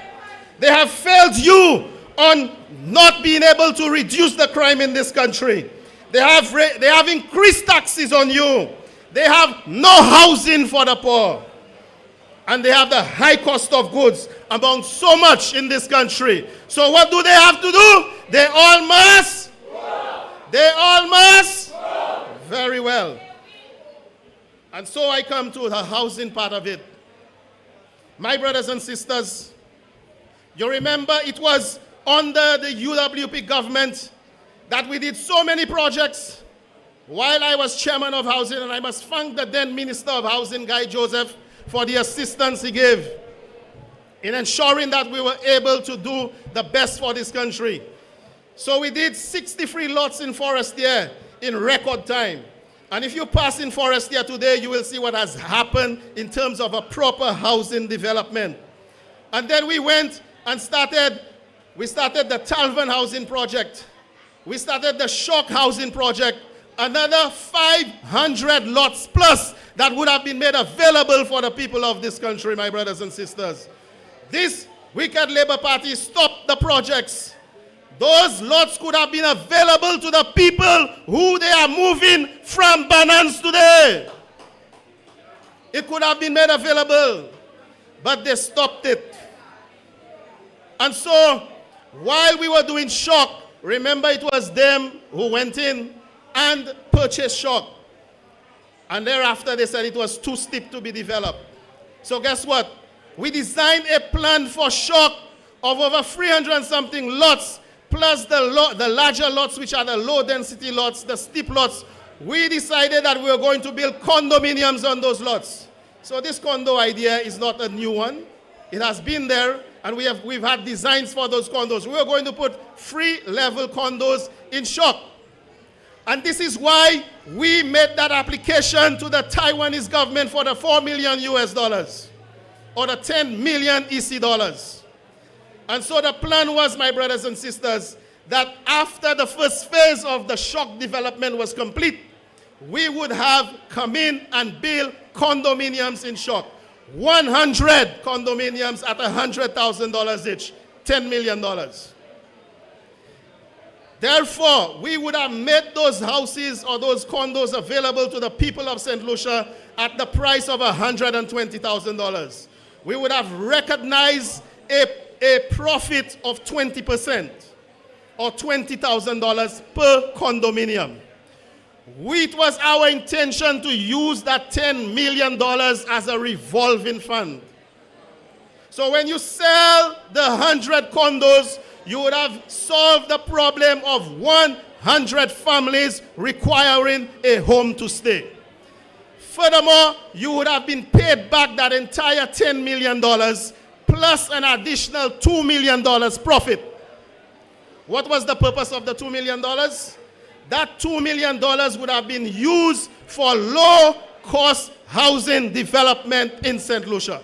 It would have been used to subsidize housing in St. Lucia, while the $10 million would have been made available over and over again as a revolving fund for us to be able to continue repeating and doing the same project over and over again. each time recognizing a profit of $2 million that would then go into subsidized housing. And let's look at it. Take $2 million, my brothers and sisters, to provide lots for the people of St. Lucia. 50 lots could have been provided at the cost of $40,000 each. 50 lots. So you would have had a national housing corporation who could have provided 50 lots. Those lots could have gone to those people in Banans today. That could have been used to help persons who are unemployed. The government would have been in a position to then give someone a lot because the funds would have been available through that same housing program. But yet still, look at the wickedness of this government. You know about the development in Banans since 2022 or thereabout. 2022. 3 years later, you did not create a plan. You had no strategic plan for the relocation of those people that are in Banans. And so what it is that you plan to do? Simply give them, I hear it's 35, some people say it's 40. Simply give them $35,000 or $40,000. What can they do with that? If you have no lots available for them anywhere, how can they purchase a lot with that money? Now, if they have not purchased a lot, are you sending them somewhere else to squat? Are they going to go on government land somewhere else to squat? I heard that they are already occupying some parts by the hospital. Therefore, you are not solving the housing problems in St. Lucia, right? You are actually repeating it. So when the people squat and squat and squat, they are creating unauthorized developments. There's no proper road, no proper drainage, no proper water, electricity, right? Nothing is there. But if you as the government came forth with that money that was available at the National Housing Corporation, you should have provided proper infrastructure for them today. That could have been done, my brothers and sisters. But no, you will take them and just throw them out on the street. And more so, this is being done by someone who is also the parliamentary rep. How wicked could that be, my brothers and sisters? So today I ask the questions. What have this government done in housing for us in St. Lucia? Nothing. I can't say it. The only thing they have reverted to is that they had to go back and eat their vomit back on the Talvan housing project. This government told you that they were going to build condos in cul-de-sac for you, my brothers and sisters. Where are the condos? They are not there. This government then told you that they are going to build condos again in Casabah. Where are those condos? They are not there. Now they're telling you they're going to build condos again for you in Talvan, my brothers and sisters. A common thread that you have been accustomed to. Mr. Dominic Fede told me there are free condos in Dennery. But those condos in Dennery does not meet the requirement of housing under the Housing Act of St. Lucia because they have no toilet facilities. And is that all that we have achieved with the $10 million? I'm asking the question, where is that $10 million today? They took that money from the National Housing Corporation. They said they repurpose it. They repurpose it for renovating people's homes. Have they told you which homes they renovated? I mean, my brother Ben in Dennery, do you know any other houses they renovated in Dennery? I certainly don't know any in Castries Southeast. At least if that money was invested in 100 condominiums, every single St. Lucian would have been able to pass and count and recognize that 100 condominiums was built with that $10 million. What is the measurement that you're using to determine that this money was used for renovating homes in St. Lucia? Do you have a bill of quantities that you could provide to the people of St. Lucia? Do you have a list of materials? Can you tell us how many homes were renovated in each constituency? None of that has been done, my brothers and sisters. None of that has been done. And so I ask the question, has the National Housing Corporation provided an audited statement to the parliament to declare how this money was used? No. And so I ask the question, what has happened to that $10 million? Has it been used, or are there funds from that $10 million remaining to continue into housing?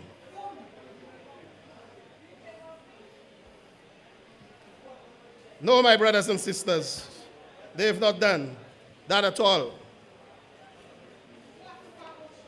And so I can tell you that the only thing that they've done, like I said, is in Talvan. And they are hoping, of course, that they will continue to utilize the same company, which they said as Guy Joseph's company, Fresh Start, to be able to do what is happening in Shock and to provide this project to continue in Shock. So my brothers and sisters, this government has failed you. The Minister of Housing has failed you. But that is not the first time. It was Labour himself who said in the 2011 manifesto that Richard Frederick is the worst Minister of Housing that there is in St. Lucia. But yet still, they came back and they make him the Minister of Housing this time around again. What has this government done in housing? Nothing, my brothers and sisters.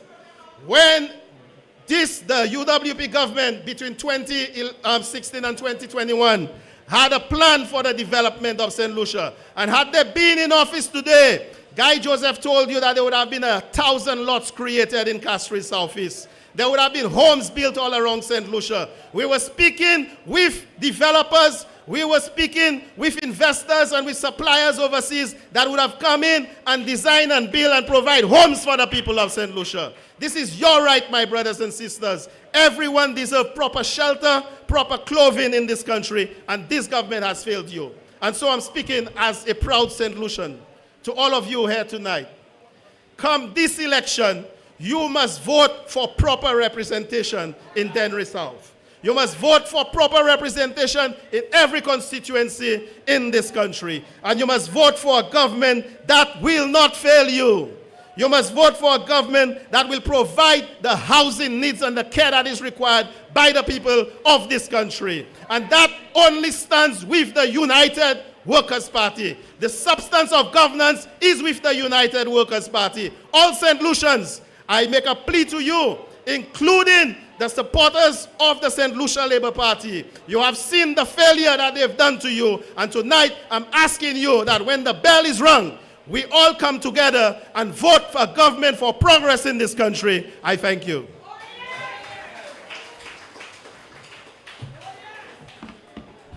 Thank you very much, Mr. Mangal. And you heard Mr. Mangal elaborate on what's happening in housing. Well, it's a good thing you did that, Mr. Mangal, because what passes for housing in Dennery, what the government has given to the people of Dennery, according to the Prime Minister Philip J. Pierre, is not for people. Those are the words of the Prime Minister. The 3 little shacks that were built over there, Philip J. Pierre said, this is not housing for people.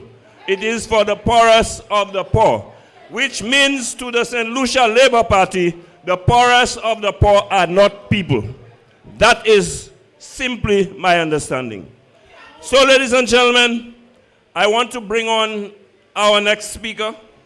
And now we're going into the leadership of the United Workers' Party. I want to introduce to you right now one of the deputy political leaders of the United Workers' Party, a former Minister of Tourism, who if Ernest Hiller had taken a page from him, might have been a decent Minister of Tourism. And of course, the fiasco that Girard is doing in ancillary countries, the people of ancillary countries have already decided that they're bringing back proper representation to their constituency. And so, here comes, ladies and gentlemen, the next parliamentary rep for ancillary countries, the man, Dominic Fede, who will address you. Minister, be Fede a local love. Big up Shazzy Prime Minister, he there like a big brother. Fede again, Fede again, Fede again. No Pavle when. Fede again, Fede again, Fede again. No Pavle when. Good night, good night, good night. Good night, Dennery Massive. How you doing tonight? Dennery Massive, how you doing tonight? I love the sound of Ben for the Den. And I love the sound of Brad for the North. Let me take some time to, first of all, say how wonderful it is to be here to speak on the same platform, the debutant speech of a good friend of mine, Mr. Benson Emil.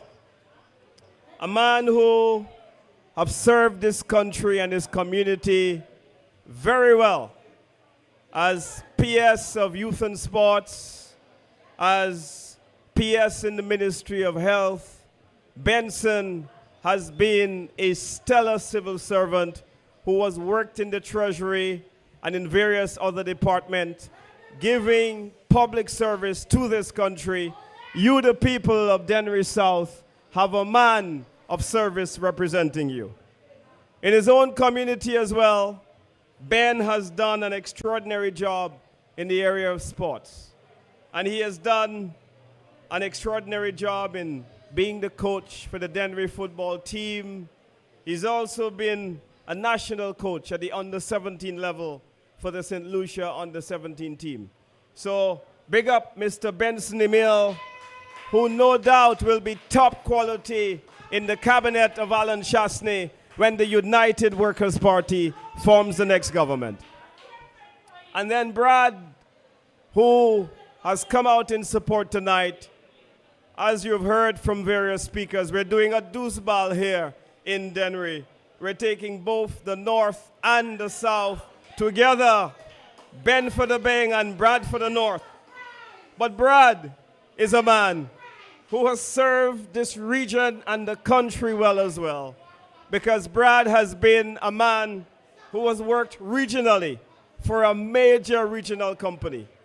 And you know that if you have a regional job, if a massive company can see the value in you to give you a regional position, it means that you are a man of quality, you are a man of great leadership, and that's what we're bringing to you, the people of Dennery South and Dennery North, quality representation to replace the weak representation in both constituencies befalling you, the people of Dennery North and South. Brad is also a local businessman, which is noteworthy, and he has done a number of charitable work in his beloved Dennery North constituency. So I'm very, very happy to stand behind this podium tonight and to give my wholehearted support to both Ben and the man Brad, the two men who will bring home victory here on the east coast of St. Lucia come election night for the United Workers' Party. Now, I must admit, the first time I heard Ben for the Den, I thought the people of Dennery were saying, Ben for the Bang. And I was trying to say, but what kind of slogan is that? But then someone clarified, they're not saying Ben for the Bang, they're saying Ben for the Den. So thank you, the people of Dennery, for clearing that up. Now tonight, I want to focus on what's happening in our country nationally. I want to focus on betrayal, which we have seen this week from 3 of our ministers and the Prime Minister. You would have noted that the government has unleashed the greatest betrayal to the people on the Banan's land. Now, you would see that what was announced were settlements for the people of Banan, some living there for 30 years, some that have been there for more than that. And this was followed by the Prime Minister saying to the entire country that he is going to give Crown lands to people squatting on Crown lands. Once you are squatting for more than 30 years, the Prime Minister said that the government will give you that for free. Then suddenly we see the greatest betrayal from the government of St. Lucia. where they have asked the people of Banan to give up the lands that they've been on for over 30 years, some of them, so that GPH can go there and do a project and take control of the lands and to take control of the port castries. Now, in this betrayal, it is not just the Prime Minister. It is Hilaire, who is the MP for Castries South. It is Stevenson King, who is the minister responsible for the ports and for SLASPA.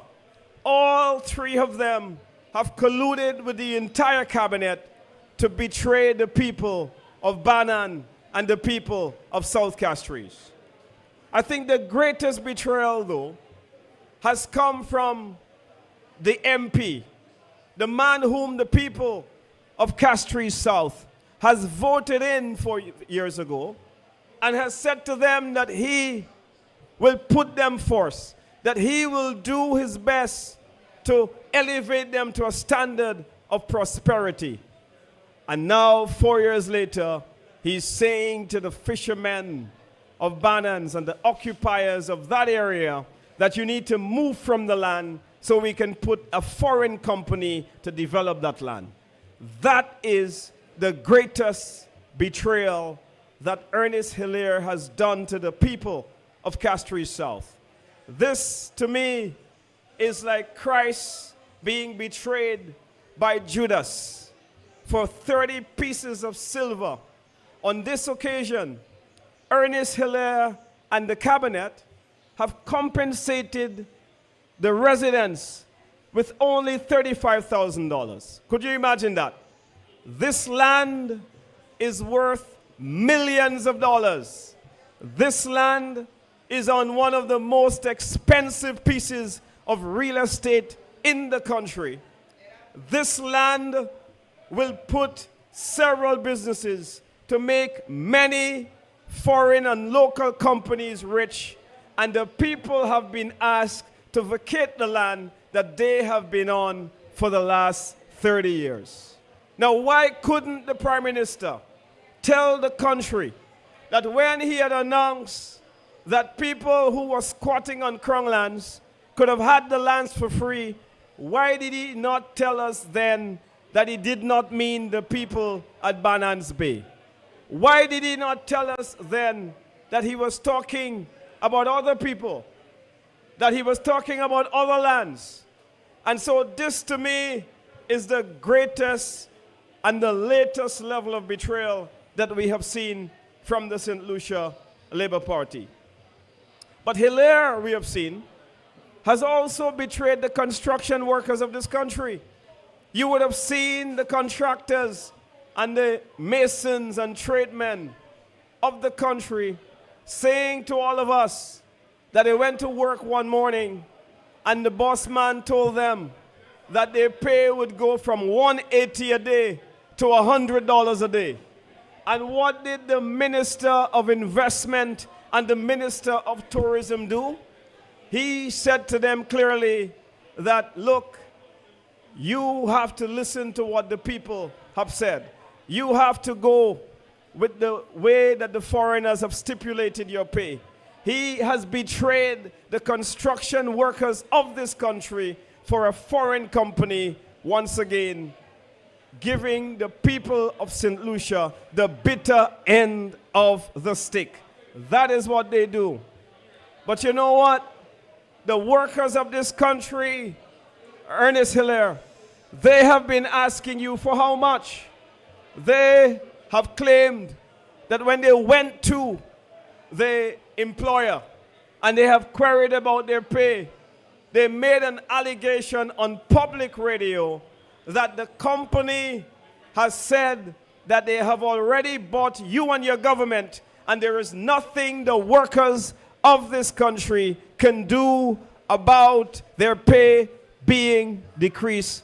Betrayal is what we call that on this side. And so rather than standing with the workers, rather than taking a neutral position at least and allow the Labor Department to do an investigation to make sure that the dispute between the workers and the company could be arbitrated fairly and justly, Hilaire has decided that he is the judge, the jury, and he told all of us that the workers were wrong and the company at Mount Pima was right. That's what he told us. That's what betrayal looks like. That's what Hilaire's history has been. I have said in the last meeting in Castries Southeast, I've said, Hilaire, the workers have said that you were paid by the company.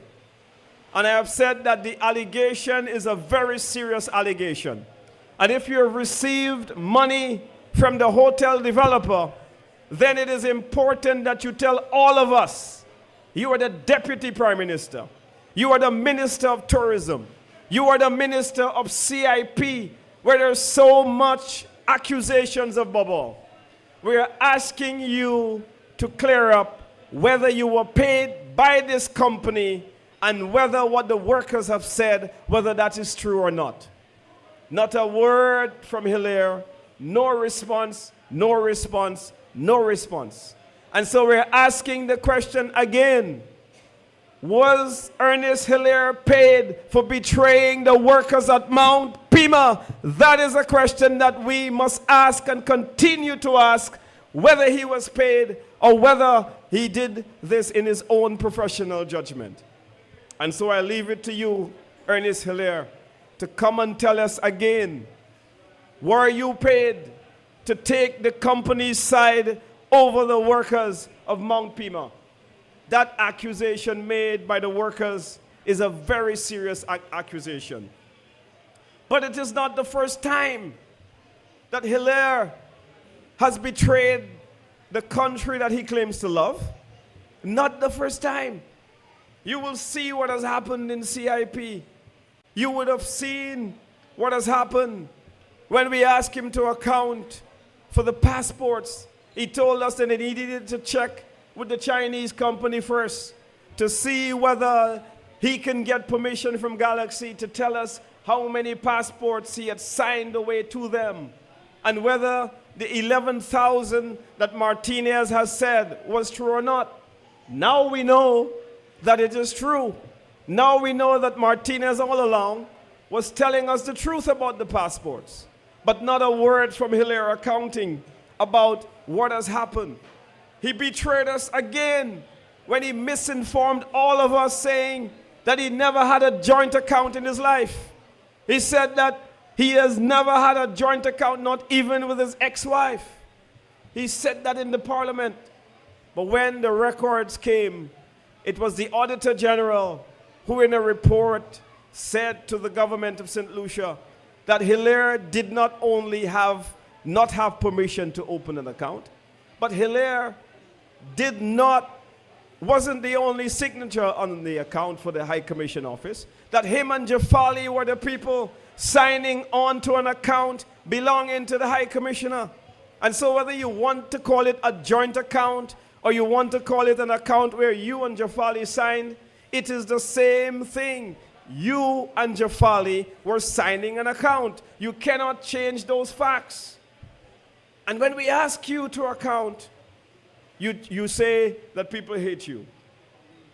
He also continued to betray us by not bringing out the reports for the CIP on time, not bringing out the tourism reports on time. And I have a lot to say about the tourism report. I'll be addressing that on Tuesday. The other betrayer in all of this, Banans Bay saga, is the Minister of Ports, Stephenson King.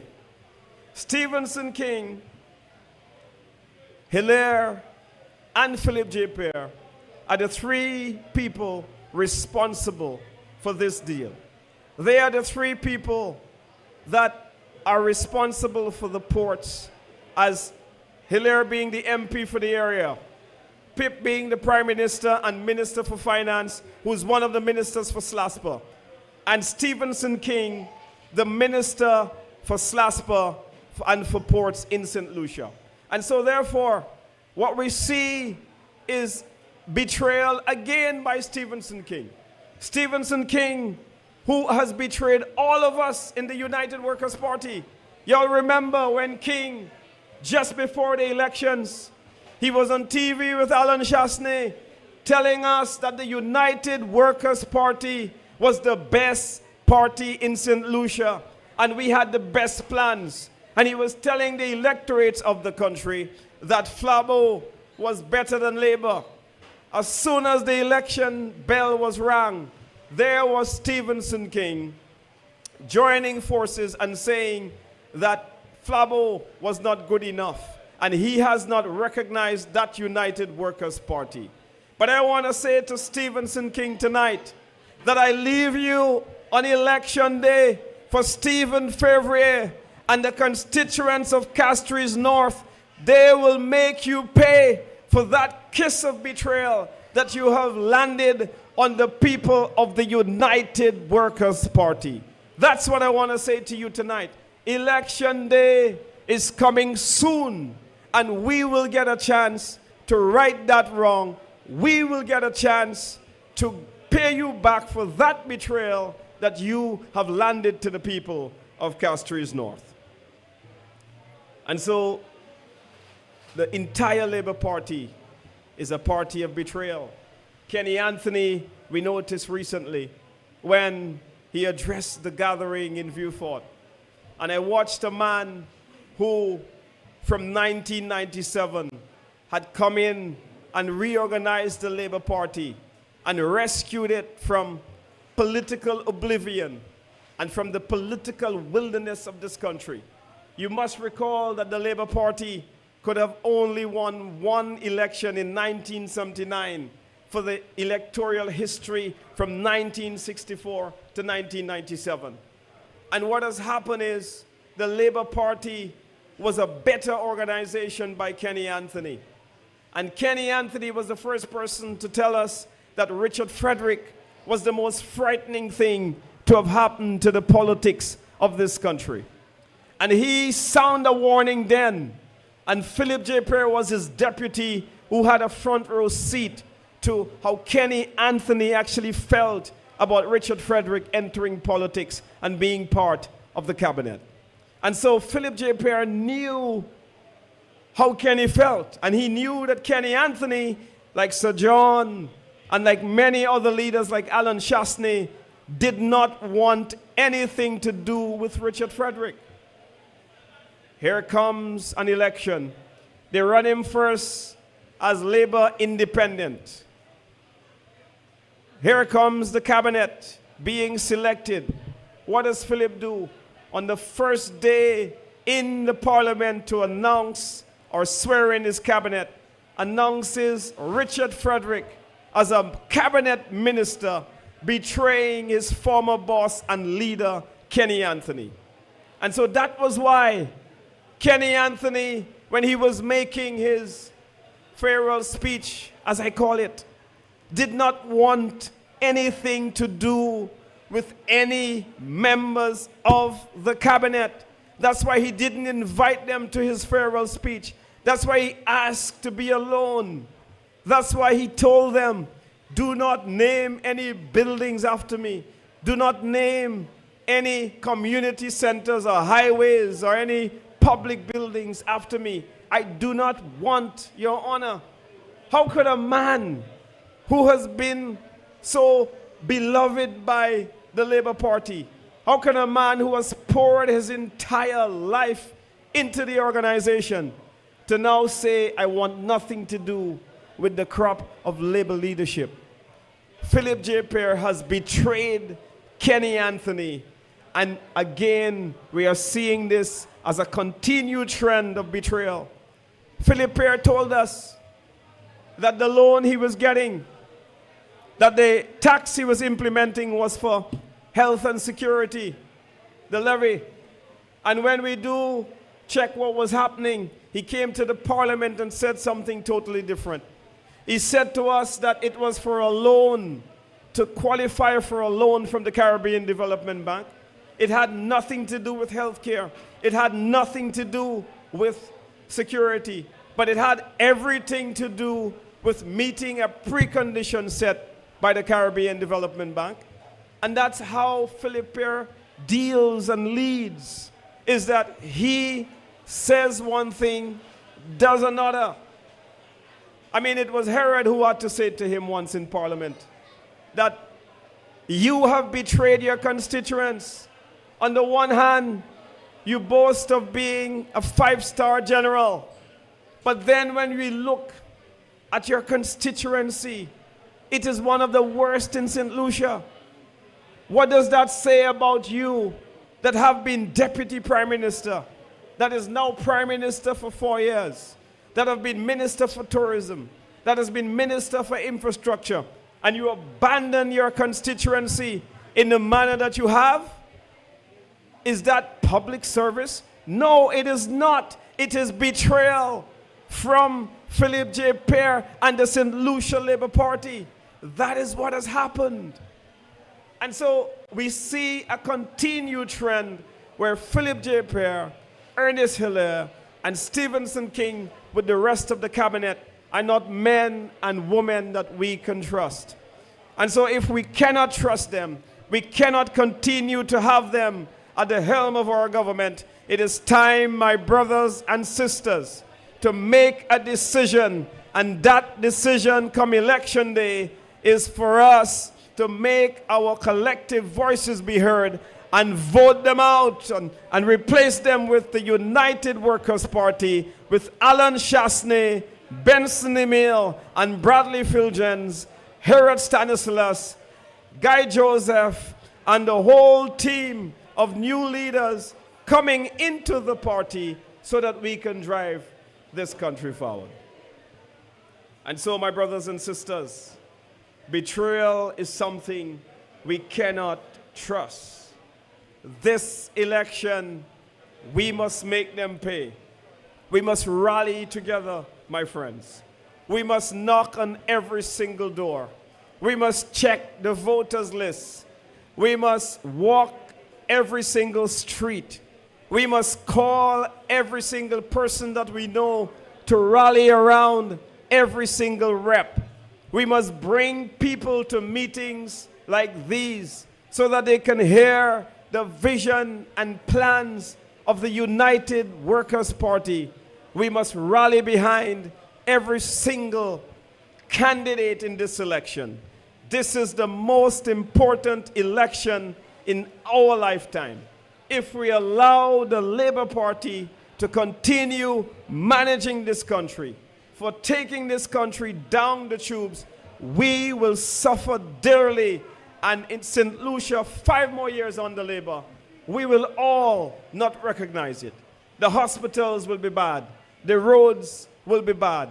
The schools will continue to be in a mess. Cost of living will continue to go up.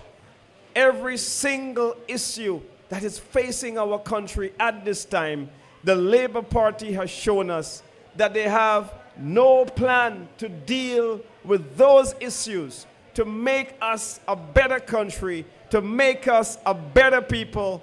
Let's rally with Ben for the Ben. Let's rally with Brad from the north. And let's rally with Alan Michael Chasney and return the United Workers' Party to victory. I thank you, my brothers and sisters.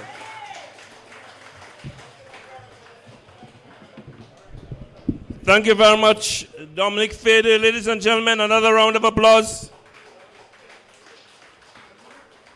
Now I can feel the people outside there, you know. I need you all to I need to feel some of you outside there. We are going to our final speaker, but before we do, I was talking about the Calypso tent, and there's a song that I love so much. The song by Kakal. I mean, we do not have a recording of that song as yet, but I think somebody did a little something at the tent. It's not the best quality, but I want you to hear that song for yourself, so that next time Kakal is singing at the tent, we all will go to give him the support. Let me hear that song, please.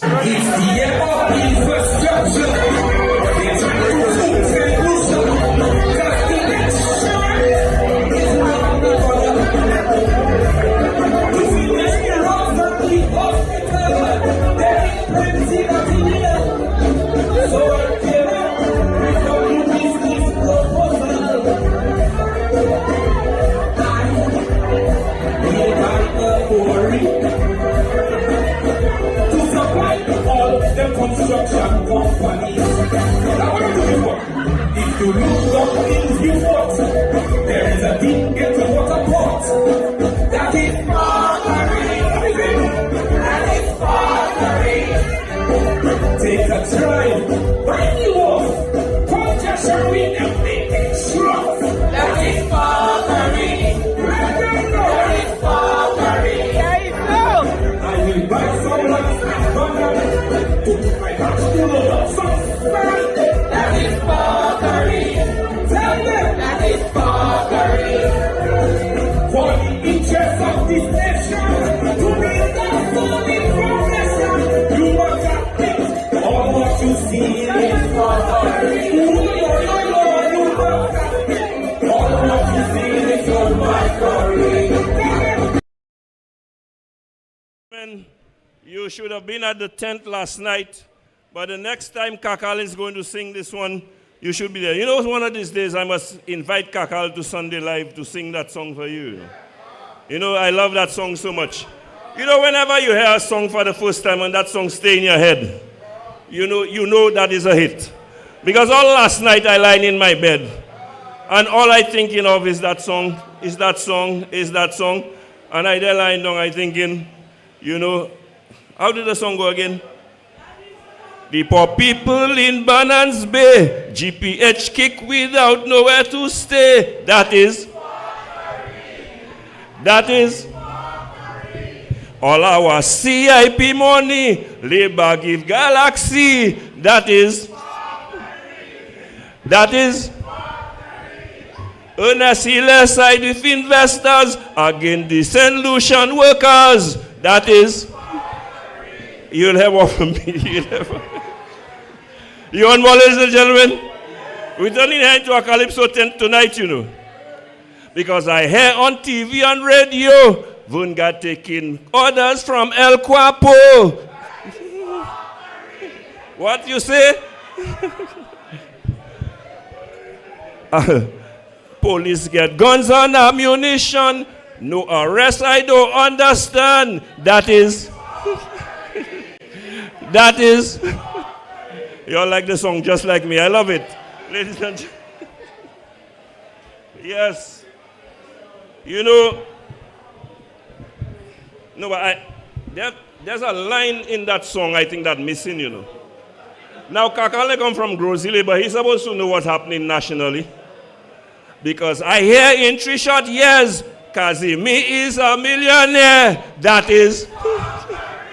People, that is. We'll deal with that later. So, if you want to sing the chorus, come to the tent next time South Calypso tent is performing. We're going out strong to support Kakal. It's a pity we're not there tonight to support Morgie. But ladies and gentlemen, to close the show, because you know, talking about show, last night Kakal was a showstopper. The SLPs come out in their numbers, led by Ernest Hiller, to try to chant down Kakal outside. But when the true Calypso fans, the real St. Lucians, and of course I suspect the Labour people realize that the Flabo more powerful, they drown them out with the outside. All you are saying after a while is that is, because that is. Okay, ladies and gentlemen. So now, we're going to bring on someone who is for the country. The UWP has proven itself time and again. Whenever the St. Lucia Labour Party comes and destroys the progress that we're making, we St. Lucians always turn back to the United Workers' Party. And this occasion, that is what we are going to do again. Because that is the right thing to do. We must come together to right the wrong. All I ask of you this time is when the progress begins, let it continue. Because Labour is staying out for another 15 years. Under the leadership of Alan Michael Shasley and his competent men and women of the United Workers' Party. So, ladies and gentlemen, I will bring you the next deputy. We just heard from Dominic Fede, but the other deputy is here with us in the house. Ladies and gentlemen, I do not want to make any mistake. I want to call on the right guy to address you right now. And I haven't called the guy yet. I said I don't want to make a mistake. I want to call on the right guy. Who's the right guy? Guy Joseph, ladies and gentlemen, is going to address you now, and we'll close the show. Come to me wild and wild. You come to me, give me everything I need. Give me a lifetime of promises and a world of dreams. Speak the language of love like you know what it means. And it can't be wrong. Take my heart and make it strong. My flubber! All right, I think our mic is off. We good, Mr. DJ? My flubber, bonsoir! Good night, Dennery South. I bring you special greetings from Castries Southeast. I am here in Dennery South tonight to support the Dozbal. Ben for the Den and Bosla himself. Now, you know, St. Lucia is at a critical juncture. And I must tell you tonight that the United Workers' Party is well positioned to deal with the issues that confront this country. You have heard from Dennery North and Dennery South tonight. You have heard two promising candidates. Now, Ben is not Prosper. Did you hear me? Ben is not Prosper. Ben is a man of the community, and his work in the community already speaks for itself. Without Ben being a candidate, he has done more for Dennery than Prosper has done for Dennery in the last 4 years. So you know what? When you vote Ben, you are just putting Dennery in the best hands that Dennery has been in a long time. I will tell you some things tonight. You know, we are usually attacked as United Workers' Party.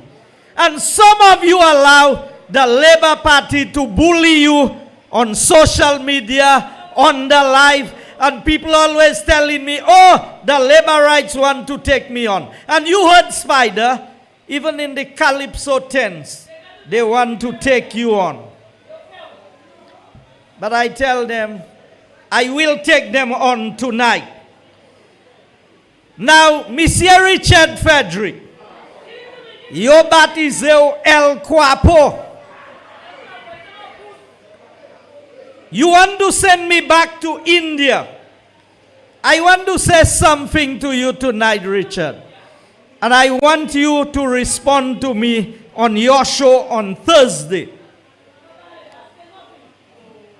They might accept me in India. I may pass as an Indian. But Africa, Pavleu.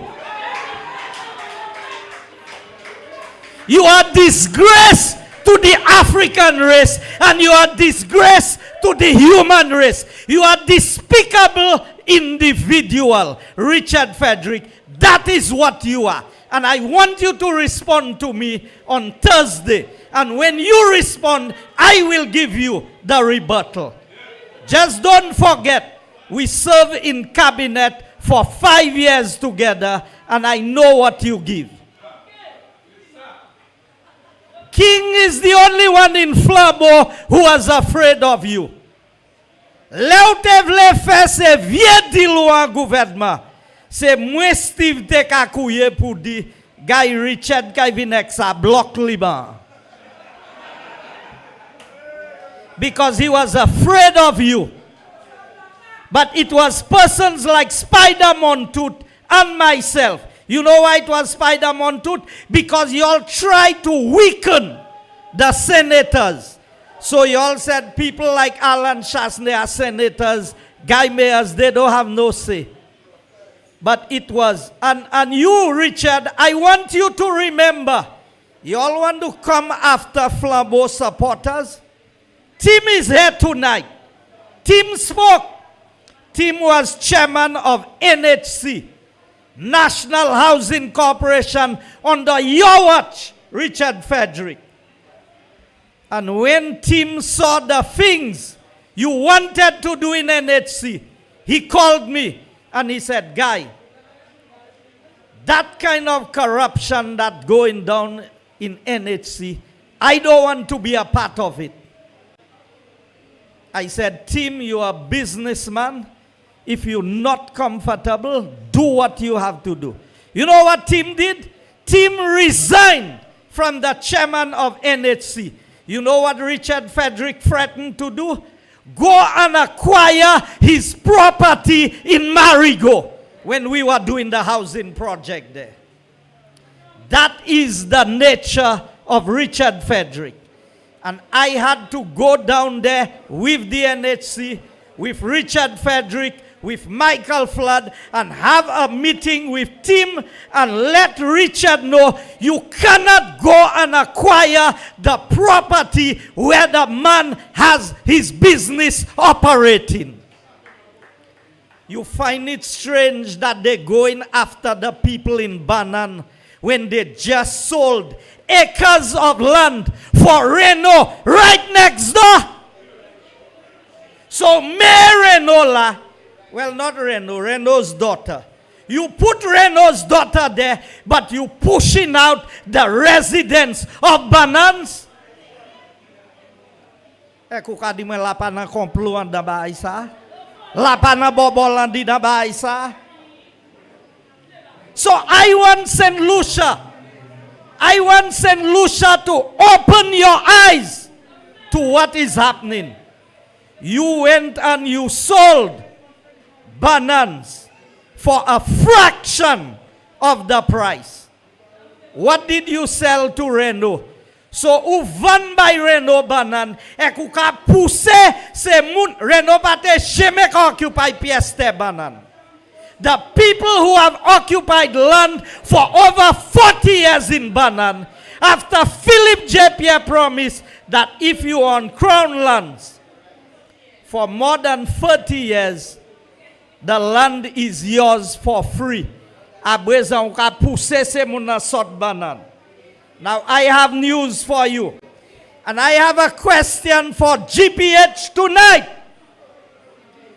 GPH, did you give $3 million for the relocation of the residents of Banans?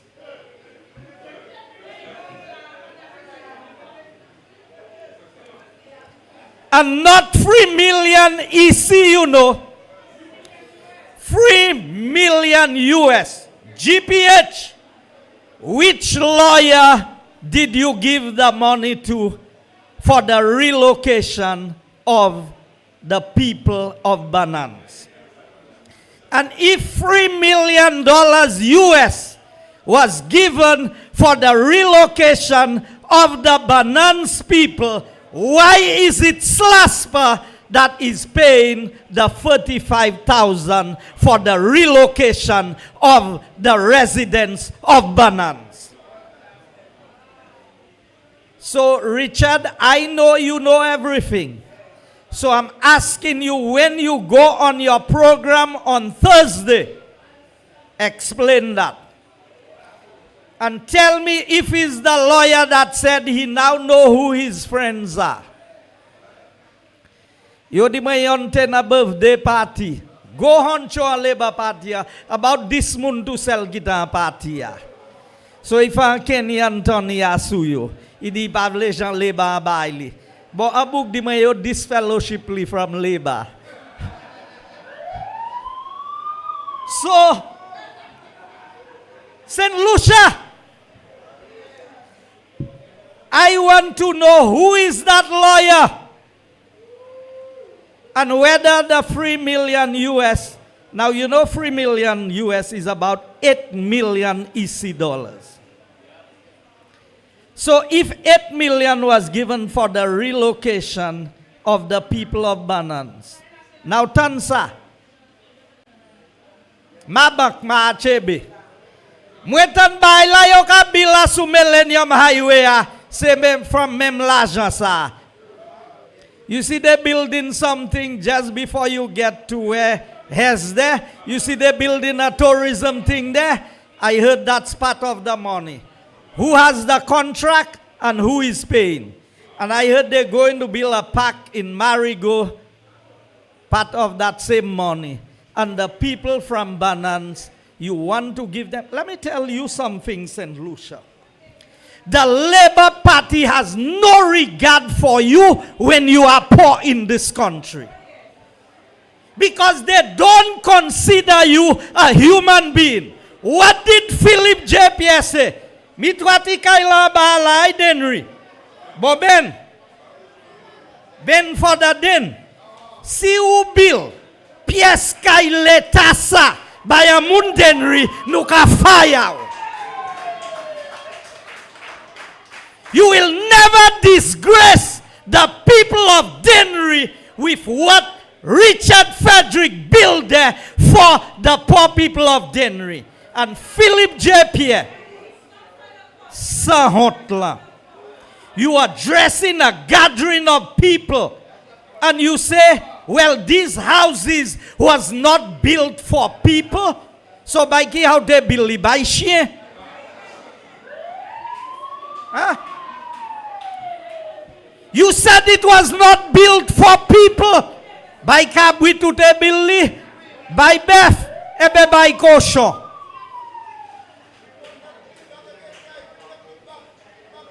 You see, that is what the Labour Party does to the people of St. Lucia. And then, to qualify his statement, he said, for the poorest of the poor. So, in other words, the poorest of the poor are not human beings. A prime minister, for making a statement like that, should be thrown out of office immediately by the people of the country. I've told the Labour Party the gloves are off. Now, you're having boast about Sayo Fair, ex-Sayo Parfait. I have a few things there I want to highlight. And I know Ben is quite aware of it. But before I go there, Brad is here.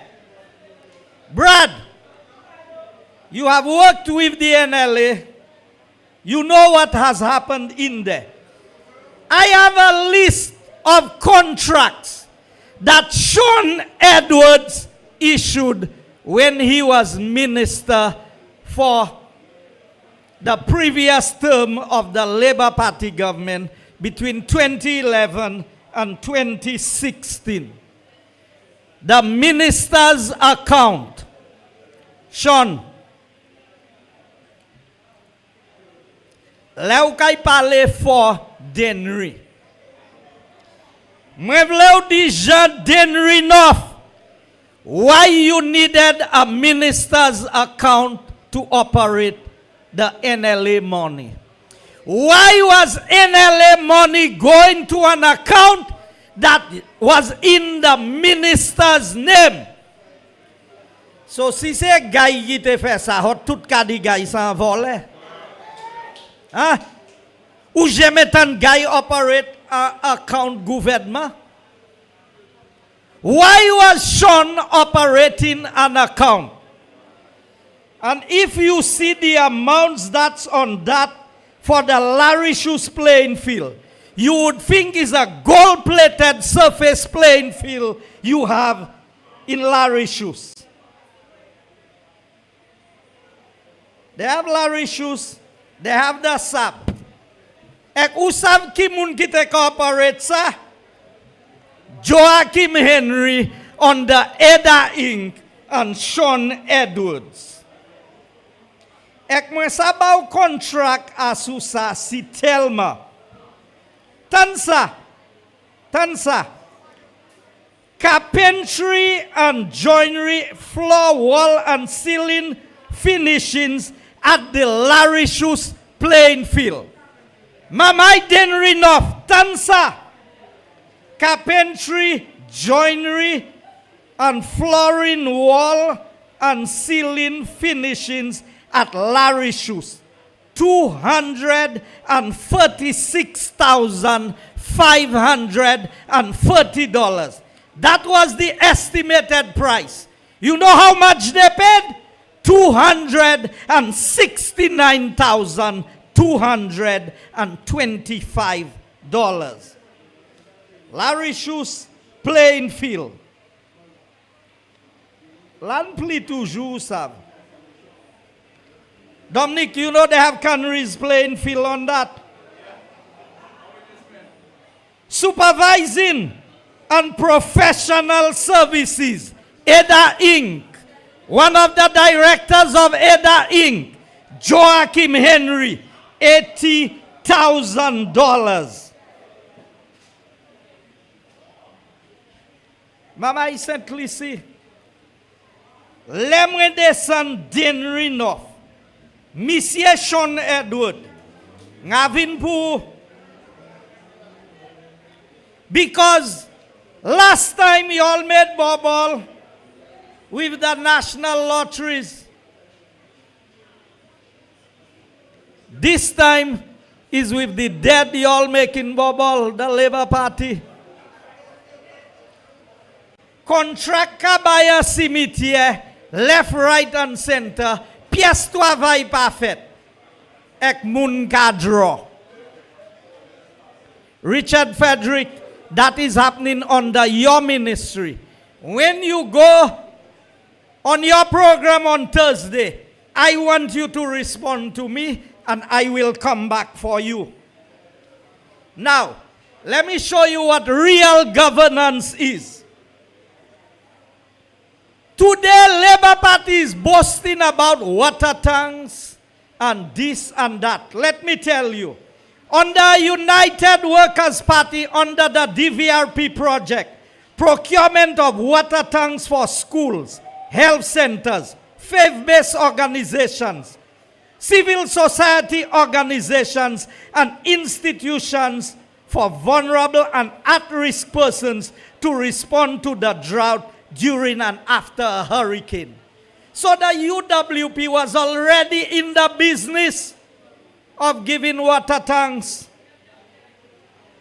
Procurement of water tanks to the health centers. That was done under an Alan Chasney-led United Workers' Party. Procurement of water tanks for the agricultural sector.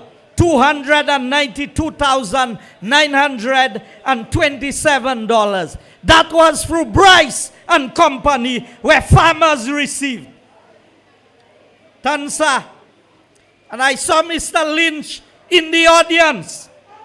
Improvement of drainage system along selected roads in flood-prone areas, Dennery South and Mikud South. Ou changer go canal la ki jessa ba la ka passe between the playing field la. Madeo ki moun ki fay a United Workers' Party under the leadership of Alan Michael Chasney. Madeo Ekbadusa. Nous pas gens d'or pour venir faire contract là. We didn't give foreigners to do the contract. We gave the people of Dennery North and Dennery South the contracts to do the work in their constituency.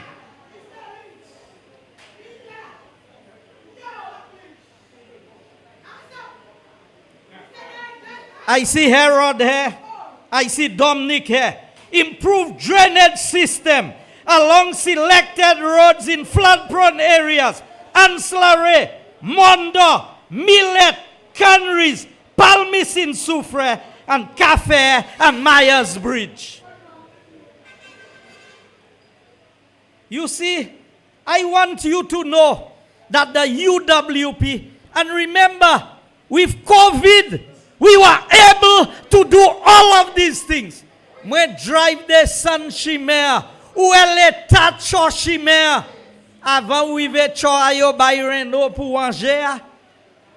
You would think it's some back road in the forest you passing, from the gas station coming down, or from the police station.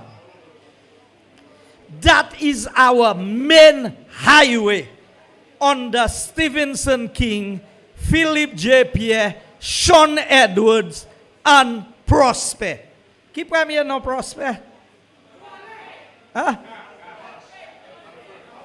Monsieur tell me anything, moun pa même go that doy. Imagine more politics like ma même sav ki moun ki Prosper. I want you to understand what we were doing, because the people of St. Lucia need to know.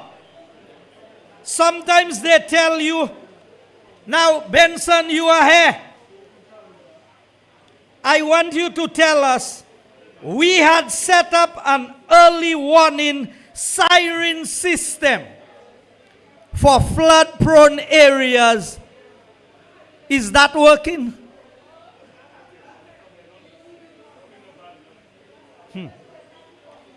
We had also, listen to me, we had procured 2 drones.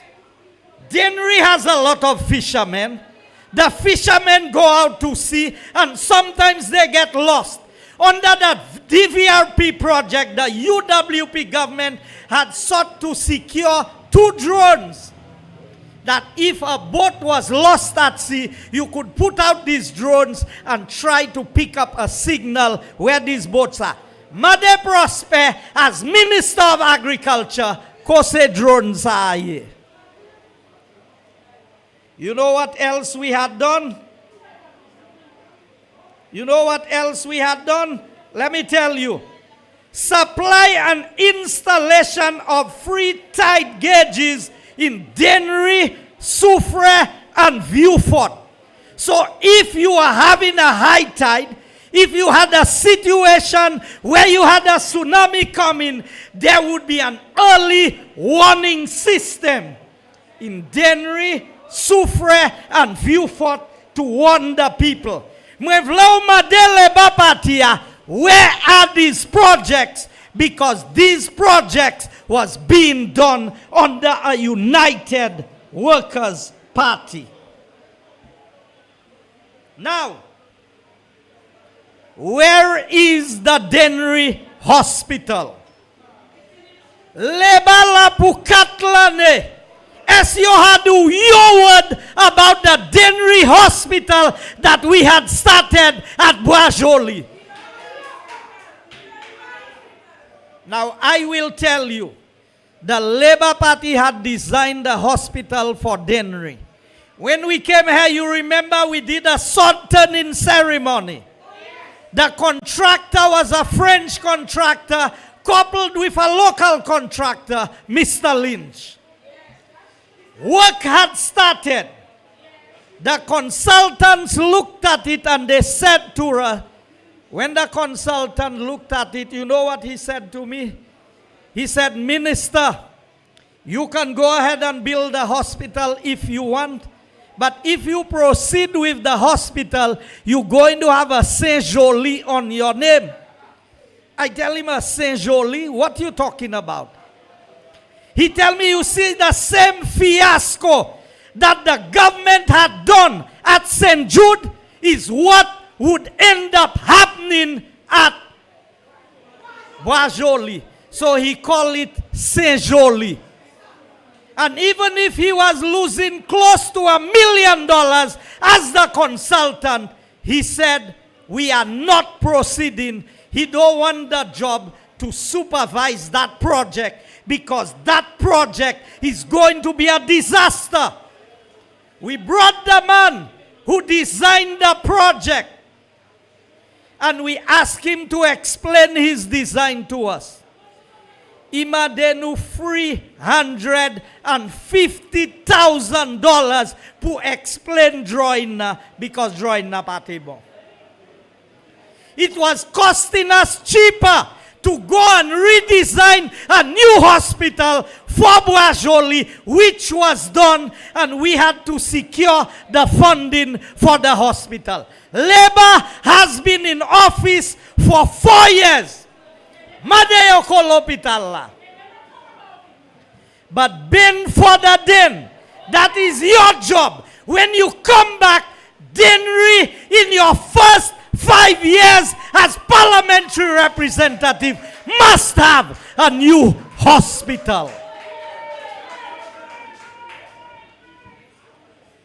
Now, when I take commission by Prosper, a reporter asked Emma a question. And Emma said to the reporter, kill it. You remember that? Prosper, c'est pas où yo te di kill agriculture. Le Emma di kill it. C'est pas ba où te ka parler Prosper. By reporter. So après ça, Emma dit, tellement sérieux, ou tuer agriculture? You kill agriculture? C'est pas tout c'est juste ça. And I heard Brad, and that's no joke. Mwete one just said, listen, you take a forestry officer and you make him the Minister of Agriculture, the whole of St. Lucia turned into forest. Even the side of the road is a forest these days. You have to get away trees when you drive in on the road. Sukwe mwemati, made buglaka bishbabono, 3 pieds bois tomber les motokai et croiser ces machines qui pak boshime because you pa trim ces pieds bois boshime. The whole of St. Lucia is becoming a forest under Prosper. St. Lucia will get a prize for green energy because there'll be nobody left just now in St. Lucia, just trees. Now, so Ben, you have to fix that hospital problem. And as a former PS in the Ministry of Health, I know you are best placed to fix the health problem in Dennery.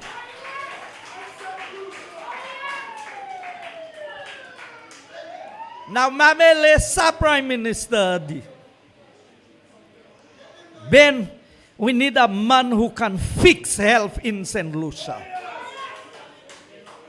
St. Lucia, let me tell you, one of the commitments that the United Workers' Party is giving is that we are going to fix the health sector once and for all in this country. And I see a brilliant Minister of Health in Benson Emil. And you know, if I have a say, I will vote with both hands and both feet to make you the Minister of Health to fix the health sector in this country. You know how bright Ben is? Let me tell you something. Ben la undercover, according Ben quiet.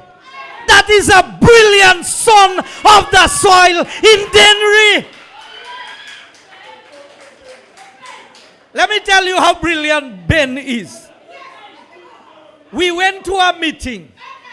They brought a group of consultants from the United States. A whole group of them.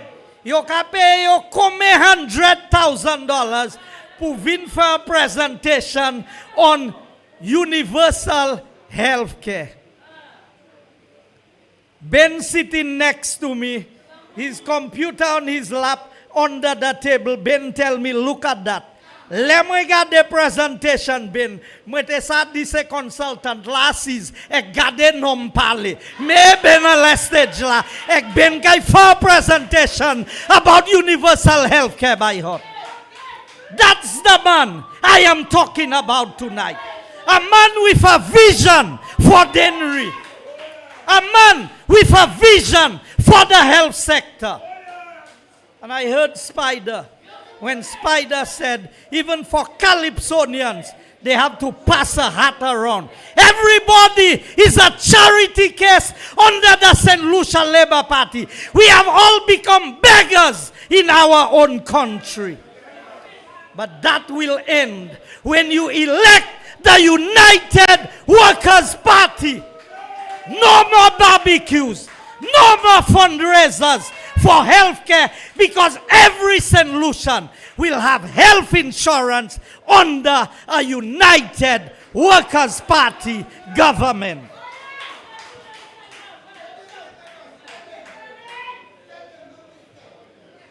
Badusa, they set consultant moe alavi moe ek moe St. Lucien bright. During World Cup,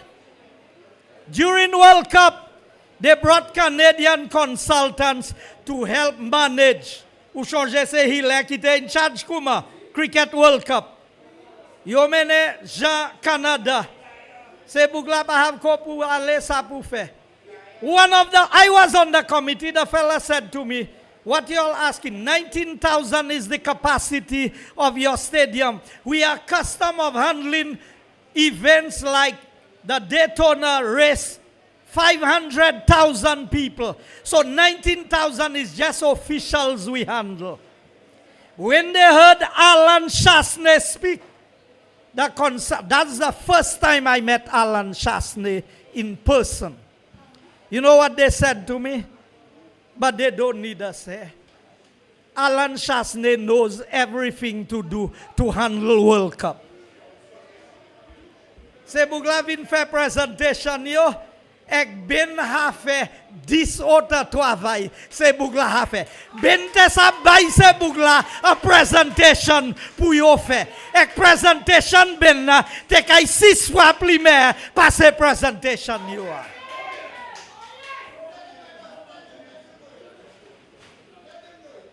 I'm not telling you this to make Ben feel good. I look at the structure that the United Workers' Party left for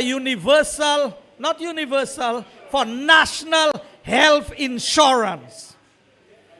And we were ahead of these people. And I can tell you, Labour Party cannot implement universal health care during this term in office, which is what they promised in their manifesto. And I have the copy of the manifesto here. You know what I want you to understand?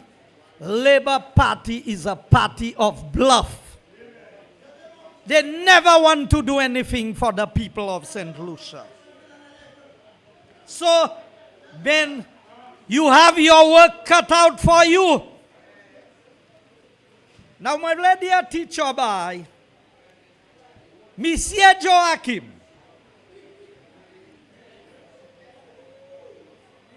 Mamai Dennery, St. Lucia, a corporate citizen came and painted a court, and the electricity had been cut for 3 months. The gentleman went, my understanding, I'm subject to correction because it's not politics, the bill was $1,900 and something. He went and he paid the electricity bill for the court, and he said to the young fellas, use the court, and every month he will send money to pay the electricity bill for the use of the court. That's a good corporate citizen who lives in the United States. He looked at the court, black, the paint, defaced, everything. He gave the young men in the area a job to pressure wash it. He gave them money to go buy Harris paints and buy 15 gallons of paint. And he took a weed eater, he cut the grass around the court, and then he tell them, paint the court. The parliamentary rep Joachim Henry, for 4 years, never touched the court, never did anything. He came and he said, oh, why they paint the court in yellow? Now, by la bat, si moi peti wa by jaune, kay we by la jaune. Ikay jaune ko ha. The thing was a faded cream and yellowish color. The school is painted in yellow. The health center is painted around the same color with the court and what used to be a daycare center. So they used the uniform color. You know what the parliamentary rep did? The following day, he hired a set of fellas, bought paint, and had them paint over the paint that the gentleman paid to paint the court. And he painted it in gray. Now I want to tell you, Mr. Henry, send a man $1,900 to him in the US because utsapetiwe kotla. Now ga force movie labor movie. All the years they could have done something about the court. You did nothing about it. A man painted it on Sunday, and on Monday morning you painted over the paint. And mind you, the court is not in Joachim's constituency. The court is in Philip J. Pierre's constituency. So I want to ask Philip J. Pierre, did you send Joachim and do the dirty work on your behalf? You see the wickedness of labor? La no teba ki buzwe petiwe setlisi. Peti ou pre ay petiwe la. Ou pat sa petiwe lot bay. Now mwen ka do. La na whole wall. Nou ka ba notice. Desimen. Ay petiwe ebe nou ka ay petiwe. Ou vle travay pou fe? Lan 8 kay. Nou n'bouanje. Moi sa ba ou lycée kay la Joachim. Ek l'école la besoin siline. Holla l'école la besoin siline. Mais sou pa mais nou kay mais. C'est travail ou vle faire comment? For me alone you can paint it in red. The court not voting. The people have already decided where they're voting. So if you think the color of a court is going to save you, you have more coming for you. Now, he attacked Roche Clark and he said, I agreed to sell Roche Clark land for $2 a square foot. Now, when Roche Clark applied to buy a piece of land, there was no price for Roche Clark. Everybody who applied to buy the land was offered the land at the same price. Don't come and make it look like they give Roche for that price and then they were giving other people for a higher price. Everybody. He said $2. I was supposed to come with the cabinet memo because Mwevleo sav ma fe ba isa evidence. Now here's what he said. And the poor people of St. Lucia, I want you all to pay attention. He said that 6 persons from one household, we approve them to get lots. Now I want to ask you mothers and fathers a question. Si you need this ish. So dès ki suppose hen chote, ek lesta kay pre madam yo ek isyo ek aywete la kay dea ki hen chote. So every St. Lucian is not entitled to have a piece of property for themselves. So here's what I did when I was in government. We acquired 15 acres of land in forest here. We created 68 lots. But tante Joachim kapale about la. This was land that was acquired by a United Workers' Party government while in office. 35 acres of land in Bel Air. In Cul-de-sac, we had acquired another portion of land. Altogether, in my last 5 years in government, we had acquired almost 100 acres of land to make lots available to the people of Castries Southeast. Tansa Labour Party fellow vina gouvernement. So do the math. $5,000 a square foot. 5,000 square feet per lot. 5,000 pieds pour chaque plasma caille. Pieds carrés pour chaque plasma caille.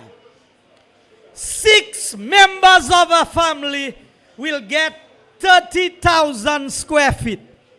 Follow the maths. Because most of labor have a maths. 6 members, 30,000 square feet. The same Joachim Henry sat in a cabinet and sold over 3 acres of land to one man in Deglo at 32 cents a square foot. 3 acres of land is over 120,000 square feet. So you can sell over 120,000 for one man, but 6 adults from a home cannot get a lot of $5,000 each. St. Lucia, this is the Labour Party that talks about putting the people first. You see, I want you to know, next to you in cabinet is a minister who acquired over 32 lots under his name and different people's names. I want you to tell the people of St. Lucia, which minister? Usav kimun gai devle van tebay, gai pat ka van tebay mun. The Crown Lands Department was the one who sent the memo with the list of names to the cabinet of ministers. So, Botansa, you have sold, the government of the Labour Party have sold close to 1 million square feet of land for one contractor. One contractor of the Labour Party, almost 1 million square foot of land have been sold to that contractor. Upana problem exa, meuna problem existima lewe, ki kay jwen yoti chote a setlisi at $2 a square foot.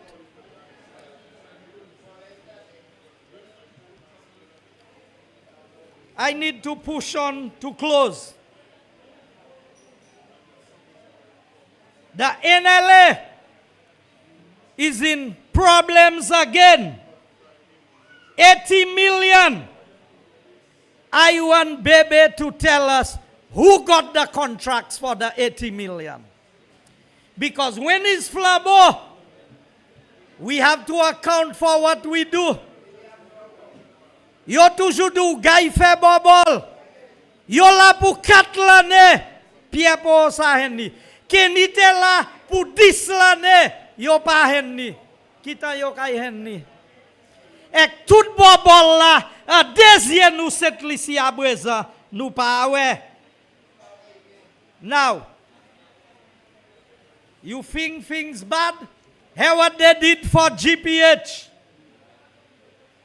Now somebody put it nicely for me. For every $100,000 GPH makes, you know how much SLASPA makes? 6,000. You hear me? Every $100,000 that GPH makes, SLASPA makes 6,000.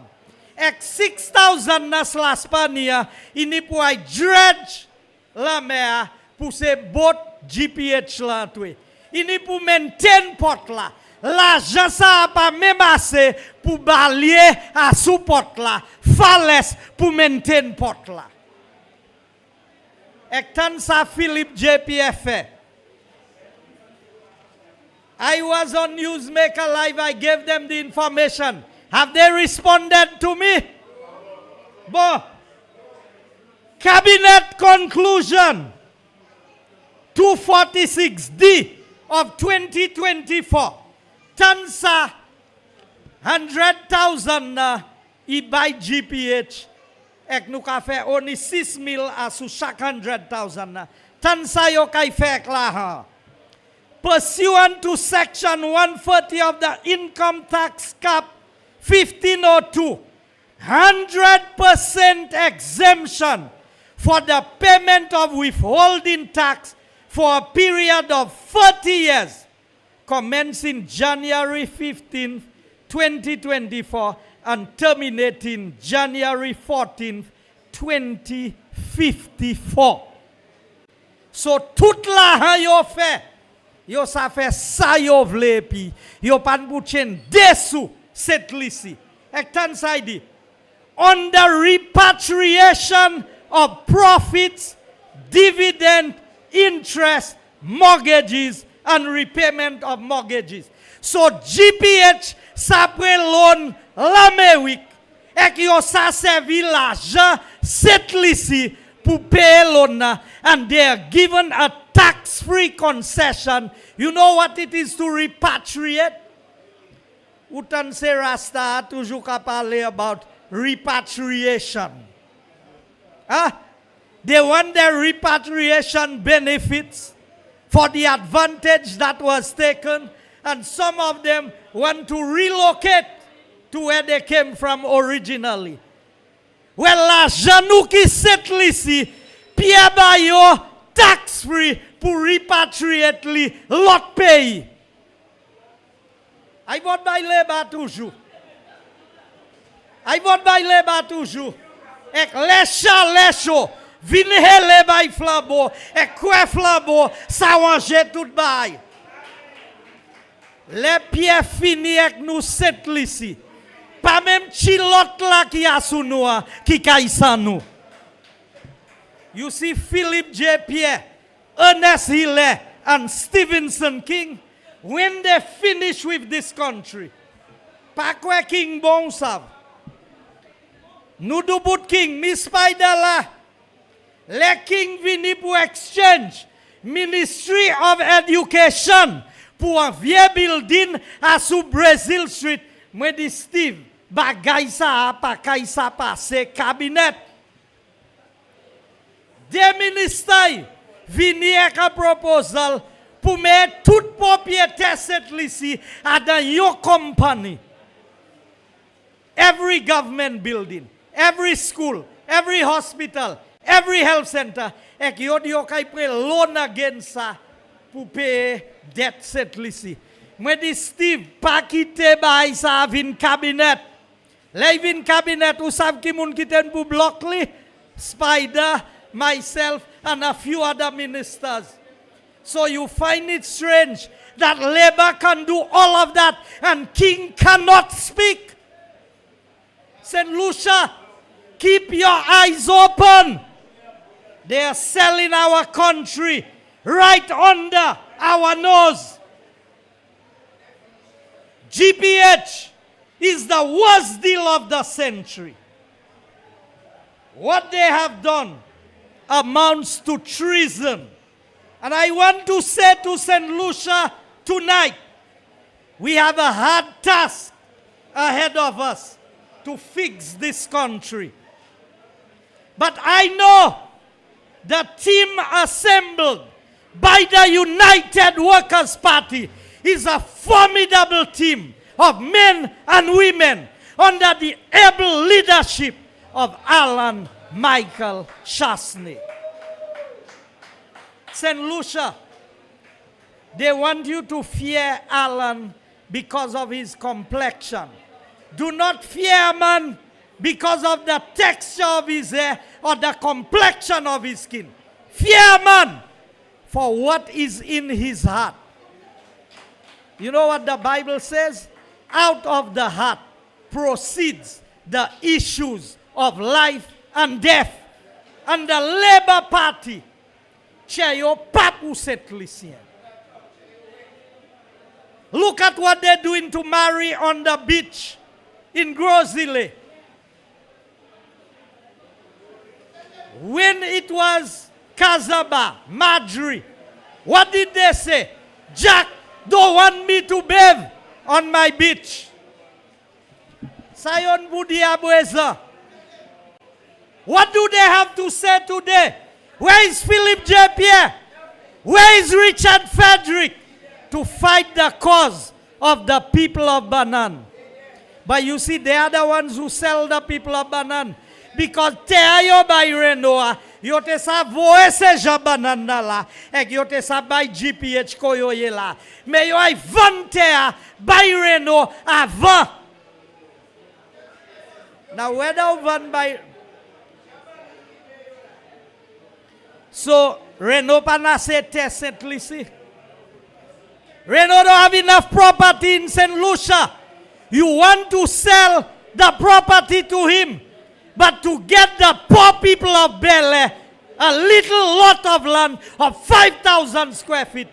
Now, I want St. Lucia to know, I have the list of people who are approved for lots. And I want you to know that for Labour to remove your name, they must go to cabinet and reverse the cabinet conclusion that was made. Now you sa fait ça yovle. Lef la bo vie un gouvernement tout moun qui ta sous liste là et nous te approve yo pour un chote. The United Workers Party will see to it that you get a piece of land. And that's not very far away. A United Workers Party will make land available in Dennery North and Dennery South. Ek dio leyo kavin bost. Dishon papale. There was already a cabinet conclusion to give the land in Olio to the residents of Olio. That cabinet conclusion was passed under Herod Stanislas as the Minister of Planning. So Sean Pavin boss according se who ki kay by Jean Oliote. That decision was made by a United Workers Party government. So, Katla ne hot la hot po fay. Election ka vini hot ka try kwene moun. St. Lucia, we will fix healthcare in this country once and for all. Every St. Lucian will have the health insurance coverage. We are going to remove the 2.5% that Pierre has put on you for health and security. And a United Workers Party government will bring VAT to 10%. World Bank sa disayovli. IMF sa disayovli. But a United Workers Party under the able leadership of Alan Chasney will reduce the tax on the people of St. Lucia. St. Lucia, we have one choice, and that is to vote the United Workers Party. Thank you, good night, and God bless you.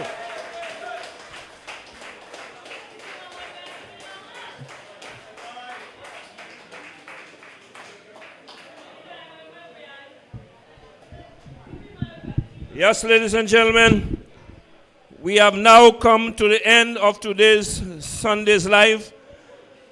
Now, but before I bid you good night, let me just ask you once again to give a rousing round of applause for this dynamic presentation to Guy Joseph.